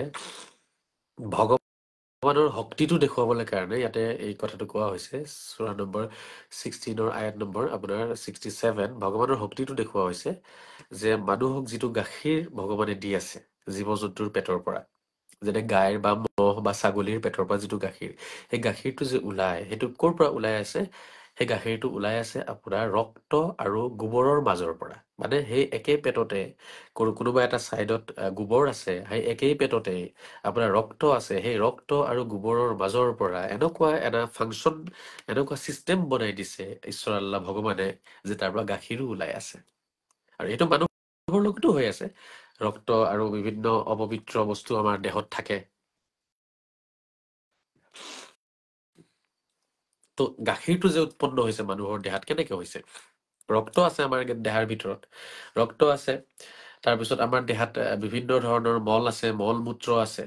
গতিকে মল মূত্ৰ আৰু ৰক্তৰ থকা সেই দেহাৰ মাজত কৰবাত এনেকুৱা চিষ্টেম বনাই দিছে ভগৱানে, য'ৰ পৰা গাখীৰটো ওলাই আহি আছে। ভগৱানক বিশ্বাস কৰিব লাগে। এইটো কথাহে লিখা আছে তাত। আপুনি মোৰ কথা শুনিছেনে সীমান্ত? সীমান্ত শুনি আছেনে? সীমান্তই মোক আনচাৰটো দিব লাগে। ইয়াতে কুৱেশ্যনটো মই ধৰিব পৰা নাই আপোনাক, সেইকাৰণে মই আনচাৰটো তেনেকে দিছো। ঠিক তেনেকে মানে এই কথাত আৰু এটা কথা তাত কৈছে, সেইটো হৈছে যে ধৰক যিবোৰ আমাৰ গছ-গছনি আছে, ফল-মূলৰ গছ-গছনি আছে, ফল-মূলৰ গছ-গছনিৰ পৰা আমাক বিভিন্ন ৰকমৰ ফল খাবলৈ দিছে। ঠিক আছে? এনেকুৱা ফল যিবিলাক ফলৰ পৰা আমি ধৰক আমাৰ স্বাস্থ্যকৰ আমাৰ ফলৰ পৰা আমি প্ৰটিনো ল'ব পাৰো, আৰু সেই ফলটোকে আমি বেয়া ৰূপতো ব্যৱহাৰ কৰিব পাৰো। যেনেকে সেই ফলটোক আমি কি কৰিব পাৰো, সেই ফলৰ ৰসবোৰ উলিয়াই পেলাই তাৰ পৰা আমি মদ বা সুৰা প্ৰস্তুত কৰিব পাৰো, মদ প্ৰস্তুত কৰিব পাৰো। ঠিক আছে? ফলটো একেই হয়। সেই একেই ফলৰ পৰাই আপুনি দুই প্ৰকাৰৰ মানে আপুনি তাত বস্তু উৎপাদন কৰিব পাৰিছে। ক'ৰবাত মদ উৎপাদন হৈ আছে সেই ফলৰ ৰসৰ পৰা, আৰু সেই ফলৰ ৰসৰ পৰাই ক'ৰবাত নহয় ক'ৰবাত দেহাৰ কাৰণে প্ৰটিন পাই আছে আপুনি। ঠিক আছে? শক্তি আপুনি পাই আছে। তো দুটা বস্তুৱে কৈছে যে ঈশ্বৰৰ যিটো মানে ঐশ্বৰিক শক্তি, সেই ঈশ্বৰৰ ঐশ্বৰিক শক্তিটো দেখুৱাব বিচাৰিছে এই সূৰা নম্বৰ 16 আয়াত নম্বৰ 67, যে ঈশ্বৰ এনেকুৱা শক্তিশালী, এনেকুৱা পাৱাৰফুল এটা শক্তি হয়, যিটো শক্তিয়ে মানুহক ফল খাবলৈ দিছে, আৰু সেই ফলটো দুটা প্ৰকাৰৰ দিছে। সেই ফলটো কোনোবাই বেয়া দিশত লৈ যাব পাৰে ফলটোক, আৰু বেয়া দিশত লৈ খাব পাৰে, কোনোবাই ভাল দিশত আনি পেলাইও খাব পাৰে। আৰু ঠিক তেনেকে আৰু এটা কথা কৈছে ইয়াতে, মানে ইয়াৰ পৰা এই কথাটো স্পষ্ট হৈছে যে ঈশ্বৰ কিমান শক্তিশালী হয়, ঈশ্বৰৰ শক্তি কিমান বেছি। আৰু এই কথাটো কৈছে যে ৰক্ত আৰু গোবৰৰ মাজৰ পৰা, ৰক্ত আৰু মল মূত্ৰৰ মাজৰ পৰা গাখীৰ তৈয়াৰী কৰি পেলাই ঈশ্বৰে মানৱক খুৱাই আছে। গতিকে সেই মানৱে ঈশ্বৰক প্ৰশংসা কৰিব লাগে, বুজিব লাগে ঈশ্বৰৰ কথাখিনি। ঈশ্বৰক বহুতেই অমান্য নকৰে জানো, সেই নাস্তিক বদমাছবোৰ যে আছে, সেই নাস্তিক বিলাকক আচলতে এইবোৰ কথা ঈশ্বৰে কৈ আছে যে হে নাস্তিকসকল, তোমালোকে যে মোক বিশ্বাস নকৰা, সেই ৰক্ত মূত্ৰ আৰু মলৰ মাজৰ পৰা মই গাখীৰ উলিয়াই দিব পাৰো। ঠিক আছে, এইটো মোৰ শক্তি হয়। ঠিক তেনেকে মই গছৰ পৰা, যিটো গছত আপোনাৰ কি মিঠা চিঠা টেঙা এইবোৰ ক'ত আছে গছত? গছ এডাল আপুনি কাটকচোন, আঙুৰৰ গছটো কাটকচোন, টেঙা লাগিব নে খাই? আপেলৰ গছটো কাটকচোন, মিঠা লাগিব নে খাই? গছটো যদি এনেকে চুবাই খাই মিঠা লাগিব নে? তাতে মিঠা টেঙাৰ কোনো কথা নাহে। সেই গছতে কি কৰি দিয়ে আপোনাৰ, গছত আপোনাৰ দিছে ফল, আৰু সেই ফল চাওক কিমান মিঠা, এটা ফল আকৌ টেঙা। ঠিক আছে, কোনোবা এটা আকৌ আপোনাৰ বালিয়া বালিয়া।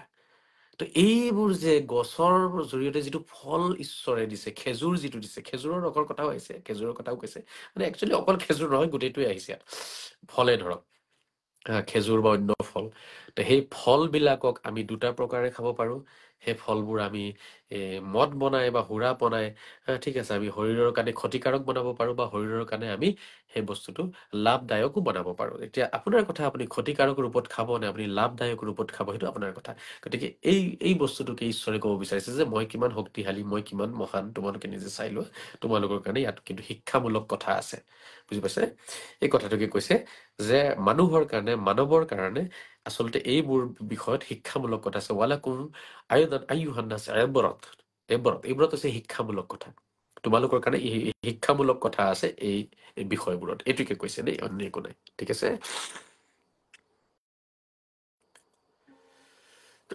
খেজুৰৰ ৰসেৰে আৰু আঙুৰৰ ৰসেৰে নিচা বনাই খাব পাৰি। ডেফিনেটলি। মদবোৰ কিহেৰে বনায়? আঙুৰৰ বহুত ডাঙৰ মদ আছে নহয়, আঙুৰৰ বিভিন্ন মদৰ আপোনাৰ ফ্লেভাৰ থাকে।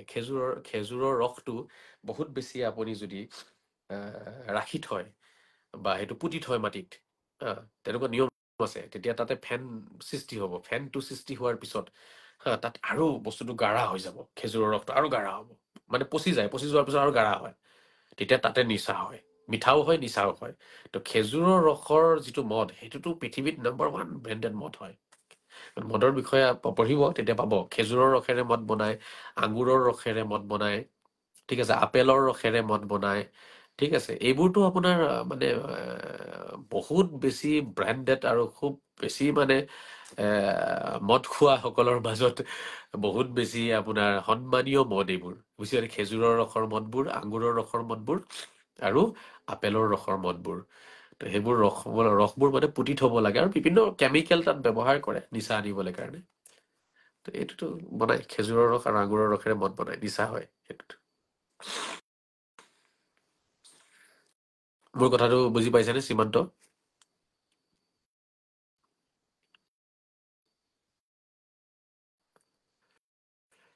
উত্তৰটো ঠিকে আছে নে?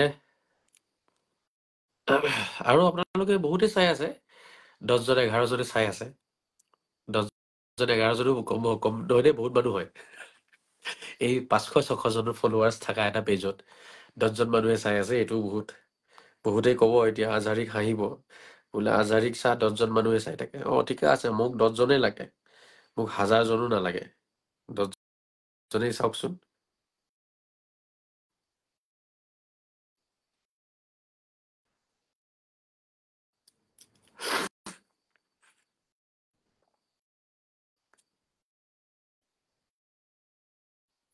ভাত খাইছে নেকি হুজুৰ? না বাবা, মই ভাত খোৱা নাই, ভাত খাম। মই সদায় লাইভ কৰি ভাত খাওঁ। শ্ৰীমান্ত ধন্যবাদ জনাইছে, আপোনাকো ধন্যবাদ, সুন্দৰ আপুনি প্ৰশ্ন উত্থাপন কৰিছিলে, ভাল লাগিলে। মানে এইবোৰ কোৰাণৰ আয়াতত ভগৱানে নিজৰ শক্তিৰ প্ৰদৰ্শন কৰিছে মই কি কৰিব পাৰো মানে আৰু বিশেষকে গাখীৰটো মানিবলগীয়া কথা কিন্তু ৰক্ত মল আৰু মূত্ৰ ৰক্ত মল মূত্ৰৰ মাজেৰে কিন্তু গাখীৰটো ওলাই আহে গতিকে কি মেচিন বনাইছে নহয় হা কেনেকুৱা ধৰণৰ টেকনলজি সেইটো ভগৱানৰ ঐশ্বৰিক টেকনলজি এইবোৰ কোনোবাই পাৰিব কোনো বৈজ্ঞানিক চালা জন্ম লোৱা নাই আজিলৈকে আৰু কোনো বৈজ্ঞানিক জন্ম নলয় অনাগত দিনত যে তেওঁলোকে গাখীৰ উলিয়াই দিব গাখীৰ উলিয়াই দিব এক ফুটা গাখীৰ উলিয়াব পাৰিব কোনোবা বৈজ্ঞানিকে এনেকুৱা এনেকুৱা বডি বনাব পাৰিব যিটো বডি ঈশ্বৰে বনাই দিছে আল্লাহে ভগৱানে বনাইছে এনেকুৱা বডি বনাই দিয়ক এনেকুৱা ফাংচন ঠিক আছে তাতে কোনো নট নাই বল্টু নাই ঠিক আছে কোনো ৰকমৰ তাতে বোলে আপোনাৰ এইটো অইল যেনেকে আমাৰ ব্ৰেক অইল থাকে গাড়ীত ব্ৰেক অইল দিব লাগে আৰু আপোনাৰ কেইদিন পিছে পিছে আপোনাৰ সলনি কৰি থাকিব লাগে অইলবোৰ গাড়ীত তেতিয়াহে গাড়ীখন চলে ঠিক আছে আমাৰ ইয়াতে কোনো ৰকমৰ অইল নাই ঠিক আছে কোনো ৰকমৰ আপোনাৰ নট নাই বল্টু নাই কোনো আপোনাৰ জোৰাতালি নাইকিয়া হা কোনো ৰকমৰ আপোনাৰ ইয়াতে কি কয় তেল ব্যৱহাৰ কৰা হোৱা নাইকিয়া কাৰেণ্ট ব্যৱহাৰ কৰা হোৱা নাইকিয়া গৰম হৈ আছে উতলি আছে উতলি আছে তাৰে ভিতৰত উতলি হা তাৰে প্ৰটিনৰ জেগাত গৈ আছে লেতেৰাখিনি লেতেৰা জেগাত গৈ আছে ঠিক আছে পানীখিনি পানীৰ জেগাত গৈ আছে আপুনি যিকোনো এটা বস্তু খাওক আপোনাৰ পেটত যে যাব সেইবোৰ ভাগ ভাগ হৈ যায় লগে লগে তাত যোৱাৰ লগে লগে যিসকলে চায়েন্স পঢ়িছে তেওঁলোকে এই বস্তুবোৰ ভালকে জানে মানুহৰ পেটত যোৱাৰ পিছত বস্তুটো কেনেকে ভাগ হৈ আছে প্ৰটিনৰ ফালে ভাগে ভাগ হৈ গৈ আছে হা তাৰপিছত এই বস্তুখিনি প্ৰটিনখিনি ওলাই দিয়াৰ পিছত তাৰপিছত তাত যিখিনি থাকি যায় সেইখিনি আমি মানে আৱৰ্জনা বুলি ক'ব লাগিব সেইখিনি আপোনাৰ মল হৈ পেলাই ওলাই গৈ আছে মূত্ৰ হৈ ওলাই গৈ আছে প্ৰটিনবোৰ ৰক্তৰ লগত প্ৰবাহিত হৈছে যিটো চিষ্টেম বনাইছে এনেকুৱা মেচিন কোনে বনাব পাৰিব গতিকে এই কথাখিনিকে কৈ আছে যে মই বিচাৰিলে ৰক্ত মল মূত্ৰৰ মাজেৰে গাখীৰ উলিয়াই দিব পাৰো তোমালোকে পাৰিবা নোৱাৰা গতিকে ভগৱান তোমালোকে মানা কিন্তু নাস্তিক বিলাকে নামানে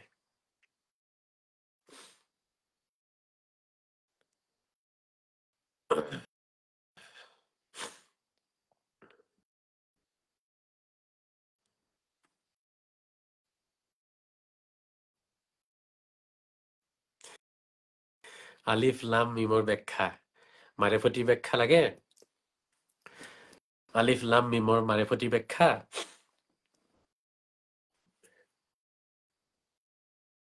আলিফ হৈছে আল্লাহ মিম হৈছে মোহাম্মদ আৰু লাম হৈছে গোটেই পৃথিৱীখন ঠিক আছে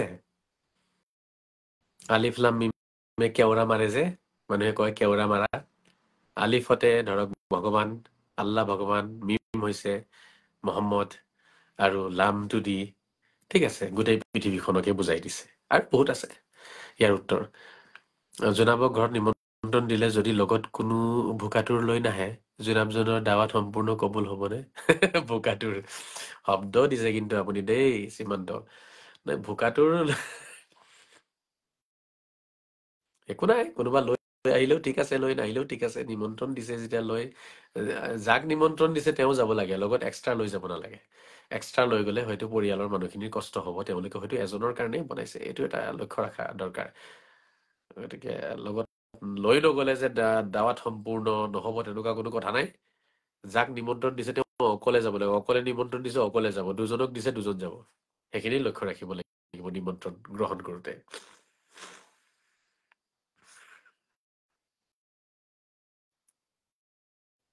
আজি আমাৰ হায়েষ্ট 24 লৈকে গৈছিলে নহয় আমাৰ ভিউৱাৰ্ছ আমাৰ ৱাচ কৰি থকা ব্যক্তিসকল 24 পাইছিলে প্ৰথমটো লাইভ বহুতৰতো আপোনাৰ চাব ঘণ্টা ঘণ্টা কৰে সিহঁতৰ 8টা 10টাকে থাকে সিহঁতৰ ভাল ভাল 4,000 5,000 ফলোৱাৰ্ছ আছে তথাপি সিহঁতৰ 8টামান থাকে 6টা 3টা লৈ বহি থাকে মোৰ ঠিকে আছে এতিয়াও মই ইমান বেয়া দিন অহা নাই মোৰ সিহঁতি 8টা 10টা লৈ সিহঁতি হেপি হৈ থাকে মাজতে গুৱাহাটীৰ যেতিয়া মই গৈছিলো সেইটো সময়ত 1500-1600 মানুহে মোৰ লাইভ চাইছিলে আৰু সেই বস্তুটোৱে তেওঁলোকক চিন্তিত কৰিছিলে আমাৰ বিৰোধী পাৰ্টি যিবোৰ ছয়তান আছে ঠিক আছে তেওঁলোকক খুব চিন্তিত কৰি তুলিছিলে কথাটোৱে যে আজহাৰীৰ লাইভত যদি ইমানকে মানুহ আহিব ধৰে তেতিয়াহ'লে কিন্তু আজহাৰীটো আমাক চেছ কৰি দিব নিউজ চেনেলবিলাকতো ইমান লাইভ মানে নাহে ইমান লাইভ নাচায় মানুহে যিমান চাই আছিলে সেই কথাটো চিন্তিত কৰিছিলে সেইকাৰণে তেওঁলোকে বিভিন্ন আকাৰে প্ৰকাৰে বিভিন্ন কৌশল অৱলম্বন কৰি মানে মোৰ পেজটো ধ্বংস কৰিবলৈ কাৰণে তেওঁলোকে উঠি পৰি লাগিছে এইটোৱে কথা একো নাই লাগক আৰু 100টা পেজ আমি প্ৰস্তুত কৰি দিম, 100টা পেজ আৰু প্ৰস্তুত কৰিম।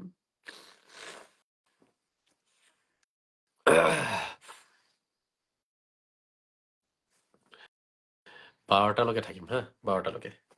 প্ৰথমটো লাইভ আৰু বেছি দীঘল নকৰাও ভাল বাৰু, কিন্তু এইটো কাৰণে অলপ দীঘল কৰি দিছোঁ যাতে কিছু ব্যক্তি সোমাব পাৰে, যিসকলে নাজানে তেওঁলোক হয়তো সোমাব। আৰু কাৰোবাৰ যদি বিৰক্তি লাগিছে আপোনালোকে আৰাম কৰকগৈ, আপোনালোকে সময় দিছে 2 মিনিটো যদি আহে লাইভত, তাৰ বাবেও মই ধন্যবাদ জনাম আপোনালোকক। ধন্যবাদ জনাওক, আপোনালোকে সঁহাৰি জনাওক।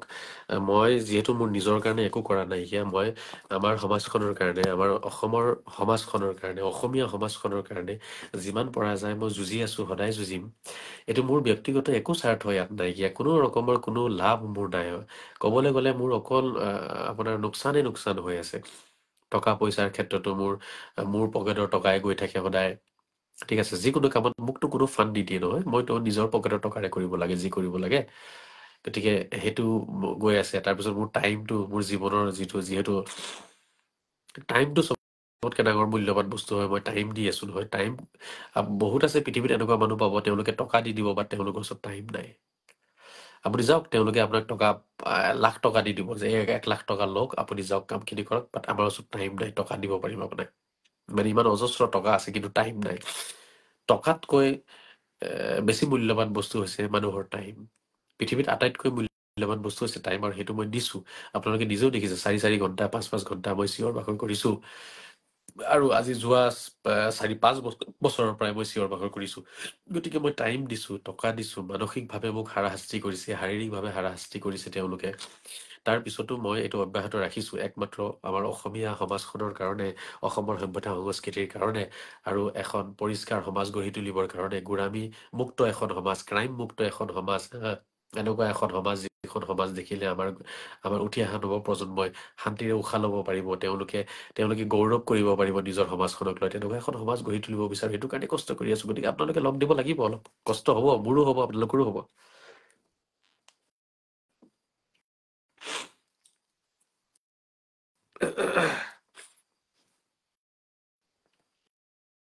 আমাক লাগে শান্তি, আমাক গৰু মাংস নালাগে, আমাক লাগে শান্তি।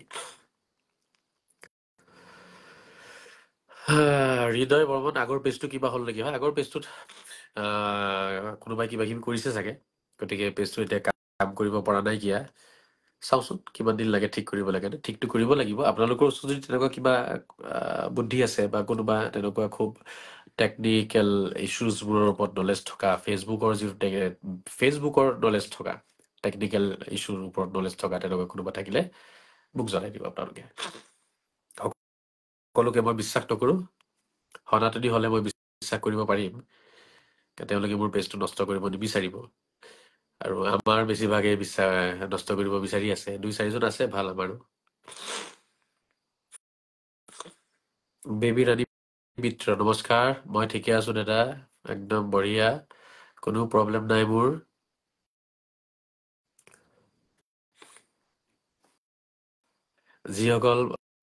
যিসকলে আহি আছে, অলপ সময় চাই পেলাই গৈ আছে, আপোনালোকে এটা শ্বেয়াৰ কৰি যাব। এই পেজটো উঠাব লাগিব। টকাৰ কাৰণে নহয়, টকাটো পেজৰ পৰা কিমান আহে, মোৰ পেজৰ পৰা টকা নাহে। এণ্টাৰটেইন কৰিব লাগে মানুহক, কমেডি কৰিব লাগে, নাচিব লাগে, বিভিন্ন বিষয়ত আলোচনা কৰিলে, বিভিন্ন কোৱালিটিৰ ভিডিঅ' হ'ব লাগে, ৰং বিৰঙী ভিডিঅ' না। কেতিয়াবা নাচি আছে, কেতিয়াবা গাই আছে, কেতিয়াবা কমেডি কৰি আছে, কেতিয়াবা গাড়ী চলাই আছে, কেতিয়াবা নাচি আছে পাহাৰে পৰ্বতে, তেতিয়া বহুত পইচা আহে। বাট মোৰ একে কোৱালিটিৰ ভিডিঅ' থাকে, মই লাইভ কৰোঁ, এটা জেগাত বহি মই কথাখিনি কৈ থাকোঁ, এইবোৰত নাহে পইচা। মই যিটো বুজিছোঁ হা, নহ'লে মোৰ ওচৰতো বহুত টকা আহিলেহেঁতেন। বহুতে ভাবে ফেচবুকৰ পৰা বহুত টকা উপাৰ্জন কৰিছে চাগে। গতিকে 5 বছৰত যিখিনি পইচা মোৰ ওচৰত ফেচবুকৰ পৰা আহিছে, গোটেইখিনি মিলাই টকা 10,000ও নহ'ব। 5 বছৰে। কোনোবা এটা মাহত 500 টকা আহে, কোনোবা মাহত 200 টকা আহে, কোনোবা মাহত আপোনাৰ 1300 টকা আহে। তথাপিও এই 1 বছৰৰ পৰাহে আহিছে, আৰু তাৰ আগত নাছিলে। তাৰ আগত মনিটাইজেশ্যনে মই অফ কৰি থৈ দিছিলোঁ। পিছত যেতিয়া মানুহে মোক খুব বেছি গালি পাৰি থাকে, টকা খাই ফেচবুকৰ পৰা, তেতিয়া ভাবিলোঁ যে টকা নোখোৱাকৈ গালিখিনি খোৱাতকৈ টকা অলপ খাই তাৰপিছত গালি খালে বেছি ভাল লাগিব। টকাও খাইছোঁ, তেতিয়া ক'ব পাৰিম। এনেই টকা নাই খোৱা, তথাপিও বদনাম যদি, তেতিয়া মই কি কৰিলোঁ, মনিটাইজেশ্যনটো অন কৰি দিলোঁ। এতিয়া এবছৰমান হৈছে। তাৰপিছত জানেনে, এই এবছৰত যেতিয়া মনিটাইজেশ্যন অন কৰা হৈছে মাহত কিমান আহিছে সেয়াই আপোনাৰ কোনোবা মাহত 500 টকা কোনোবা মাহত 1100 টকা কোনোবা মাহত 800 টকা এই গোটেইখিনি মিলাই 10,000 মান টকা যেনে তেনে হ'ব চাগে 1-1.5 বছৰ হ'ব মানে গোটেইখিনি মিলাই গোটেই পিৰিয়ডটো মনিটাইজেশ্যনৰ পিৰিয়ডটো 1.5 বছৰ হ'ব আই থিংক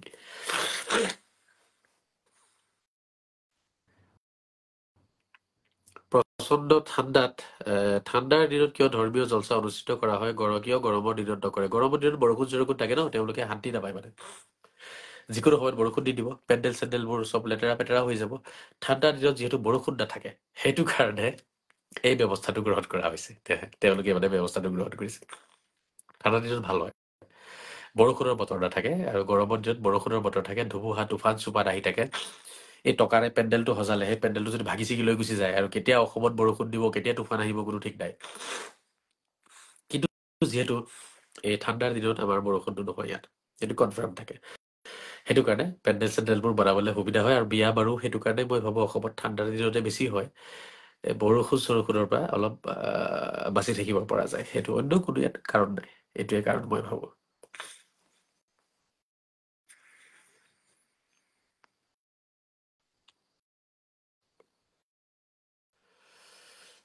আজি এৰো দেই মই বিদায় লৈছোঁ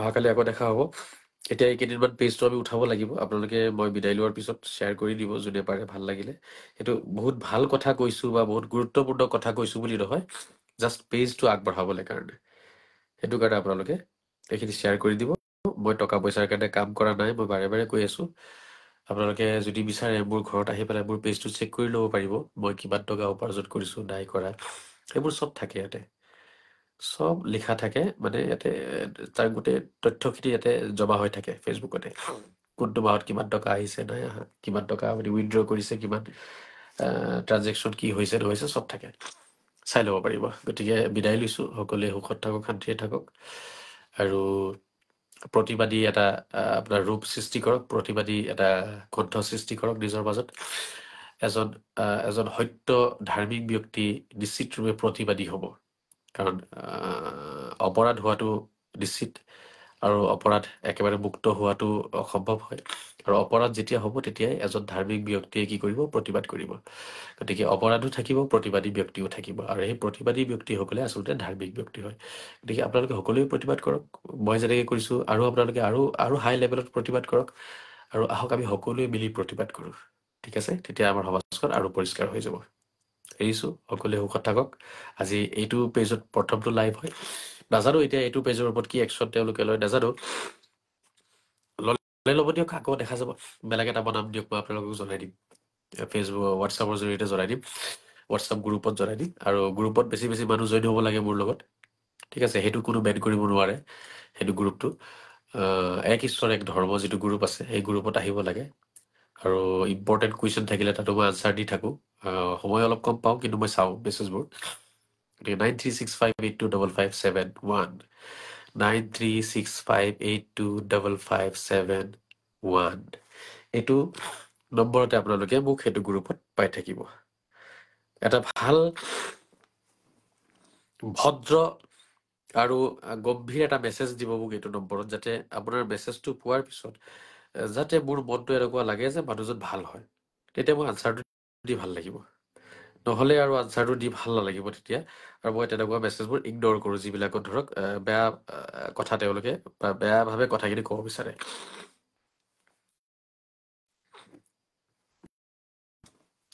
আজিলৈ ইমানেই এৰিছোঁ পাৰবিন চুৰাটো আয়াত 65 আই থিংক আল্লাহে ছেটাৰডে কিবা মাছ মাংস খোৱা বাধা দিছিলে যিটো ইহুদিয়ে মানা নাছিলে যাৰ কাৰণে কিবা বান্দৰ বনাইছে বান্দৰ অভিশাপ পৰিছিল এতিয়া এইটো নিয়ম কিয় মানা নহয় অ'কে সেইটো সময়ত এটা নিয়ম দিছিলে মানে পৰীক্ষা এটা আছিলে তেওঁলোকৰ কাৰণে সেইটো আল্লাহে এটা পৰীক্ষা কৰিছিলে তেওঁলোকক যিহেতু তেওঁলোকে খুব বেছি খোৱাৰ কাৰণে পাগল আছিলেতো গতিকে পৰীক্ষা কৰিছিলে যে এইকেইটা দিন বাদ দি পেলাই খাবাচোন তোমালোকে চাওঁ তোমালোকে কিমানবোৰ ভক্ত হোৱা কিমান তোমালোকৰ ভিতৰত ধৰ্ম আছে কিমানবোৰ ভয় আছে সেইটো পৰীক্ষা কৰিবলৈ কাৰণে এনেকুৱা এটা নিয়ম বান্ধি দিছিলে তাৰপিছত যিহেতু মানুহে সেই দিনাখনো চুৰি কৰি খাব ধৰিলে, বান্দৰ বনাই দিছিলে। গতিকে সেইটোৱে তাত লিখা আছে। আজিতো ডিটেইলছত গোটেই কাহিনীটো খুব খুব ভাল কাহিনী হয়। বাৰ্বিন বাইদেউ কাহিনীটো খুব ভাল হয়, আৰু ইয়াতে বহুত তথ্য লুকাই আছে। এইটো আপুনি নেক্সট এটা দিন আপুনি মোক বা কালিৰ কাৰণে ৰাখক, আপুনি মোক মনত কৰি দিব কালি এই গোটেই বস্তুটো আপোনাক তেতিয়া ক'লে বুজিব পাৰিব তাত আচলতে কি লুকাই আছিলে। গতিকে এইবোৰ পৰীক্ষা নিৰীক্ষা আছিলে সময়ে সময়ে, যেনেকে ইব্ৰাহিমক পৰীক্ষা কৰিছে, হজৰত মহম্মদক পৰীক্ষা কৰা হৈছে, তেনেকে আপোনাৰ ইছাক পৰীক্ষা কৰিছে, মুছাক পৰীক্ষা কৰিছে। গতিকে ঈশ্বৰ আল্লাহ ভগৱানৰ মায়া মহিমা বুজা কঠিন। তেওঁ নিজৰ পচন্দনীয় বা নিজৰ যিবোৰ আপোনাৰ মেছেঞ্জাৰ থাকে, মেছেঞ্জাৰ সকলকে বিভিন্ন সময়ত পৰীক্ষাত পেলাই, বিভিন্ন সময়ত কষ্টত পেলাই দিয়ে। নিজৰ ৰূপ হয়, নিজে স্বয়ং ৰূপ ধাৰণ কৰিছে, নিজে কষ্ট কৰি আছে। যেনেকে ভগৱান শ্ৰীৰামকে চাই লওক, 14 বছৰ বনবাসলৈ যোৱা নাই জানো। গতিকে কি ক'ব এই বিষয়বোৰ? এইবোৰ মানে খুব চিন্তনীয় বিষয়, আধ্যাত্মিক জগতৰ বিষয় এইবোৰ। ভগৱান আৰু ভগৱানৰ অৱতাৰ, ঠিক আছে, মাজত সম্পৰ্কটো কি আচলতে, এইটো বহুতেই বুজা নাই, বহুতেই ভুল বুজি আছে, আৰু বহুতেই বহুত বেছি বুজি পাইছে। বহুত বেছি বুজি পাই পেলাই মানে পথভ্ৰষ্ট হৈ গৈছে। এটা সম্পৰ্ক এটা আছে, এইটো গভীৰ কথা, এইটো বহুত বেছি হাই ভল্টেজৰ কথা হয়। ভগৱান আৰু অৱতাৰৰ মাজত সম্পৰ্কটো কি, ঠিক আছে। স্বয়ং ভগৱানে, একদম ভগৱান বুলি ক'লে যিটো শক্তি বুজা যায়, সেই শক্তিটোৱে স্বয়ং হয় নে সেই শক্তিটোৰ এটা অংশ হয়? সেই মেইন শক্তিটোৰ এটা অংশ হয় নে স্বয়ং সেই শক্তিটোৱে হয়? ইয়াতে বহুত মতবাদ আছে। গতিকে সেইখিনি আমি এতিয়া নকওঁ। যি কি নহওক, কথা হৈছে মানে সময়ে সময়ে কষ্ট তেওঁলোকে কৰিছে, তো সেই তাৰে পৰীক্ষা নিৰীক্ষা কৰিছে, সেই কাহিনীবোৰে আছে। গতিকে মই জনাম সকলোকে। এৰিছো এতিয়া। জয় শ্ৰী ৰাম, জয় শ্ৰী কৃষ্ণ, জয় শ্ৰী যীশু, জয় শ্ৰী মহম্মদ, জয় শ্ৰী বজৰং বলী, জয় শ্ৰী শংকৰ, জয় শ্ৰী মাধৱ, জয় শ্ৰী গুৰু নানক, জয় শ্ৰী গৌতম বুদ্ধ, জয় শ্ৰী আজাদ পীৰ, জয় শ্ৰী বড় পীৰ, জয় শ্ৰী আজমেৰী পীৰ। ভাৰত মাতা কি জয়, বন্দে মাতৰম, জয় হাই অসম। খুদা হাফিজ, ফি আমানিল্লাহ, ওয়া ফি ৰিয়ায়াতিহি, আসাদুল্লাহু লাইলাতুকুম, গুড নাইট, শুভ খাইৰ, শুভৰাত্ৰি। শান্তিৰে থাকক, শান্তিবিলাক, মৰমেৰে থাকক, মৰমবিলাক। নমস্কাৰ, আসসালামু আলাইকুম, সত শ্ৰী আকাল, আদাব, বাই বাই।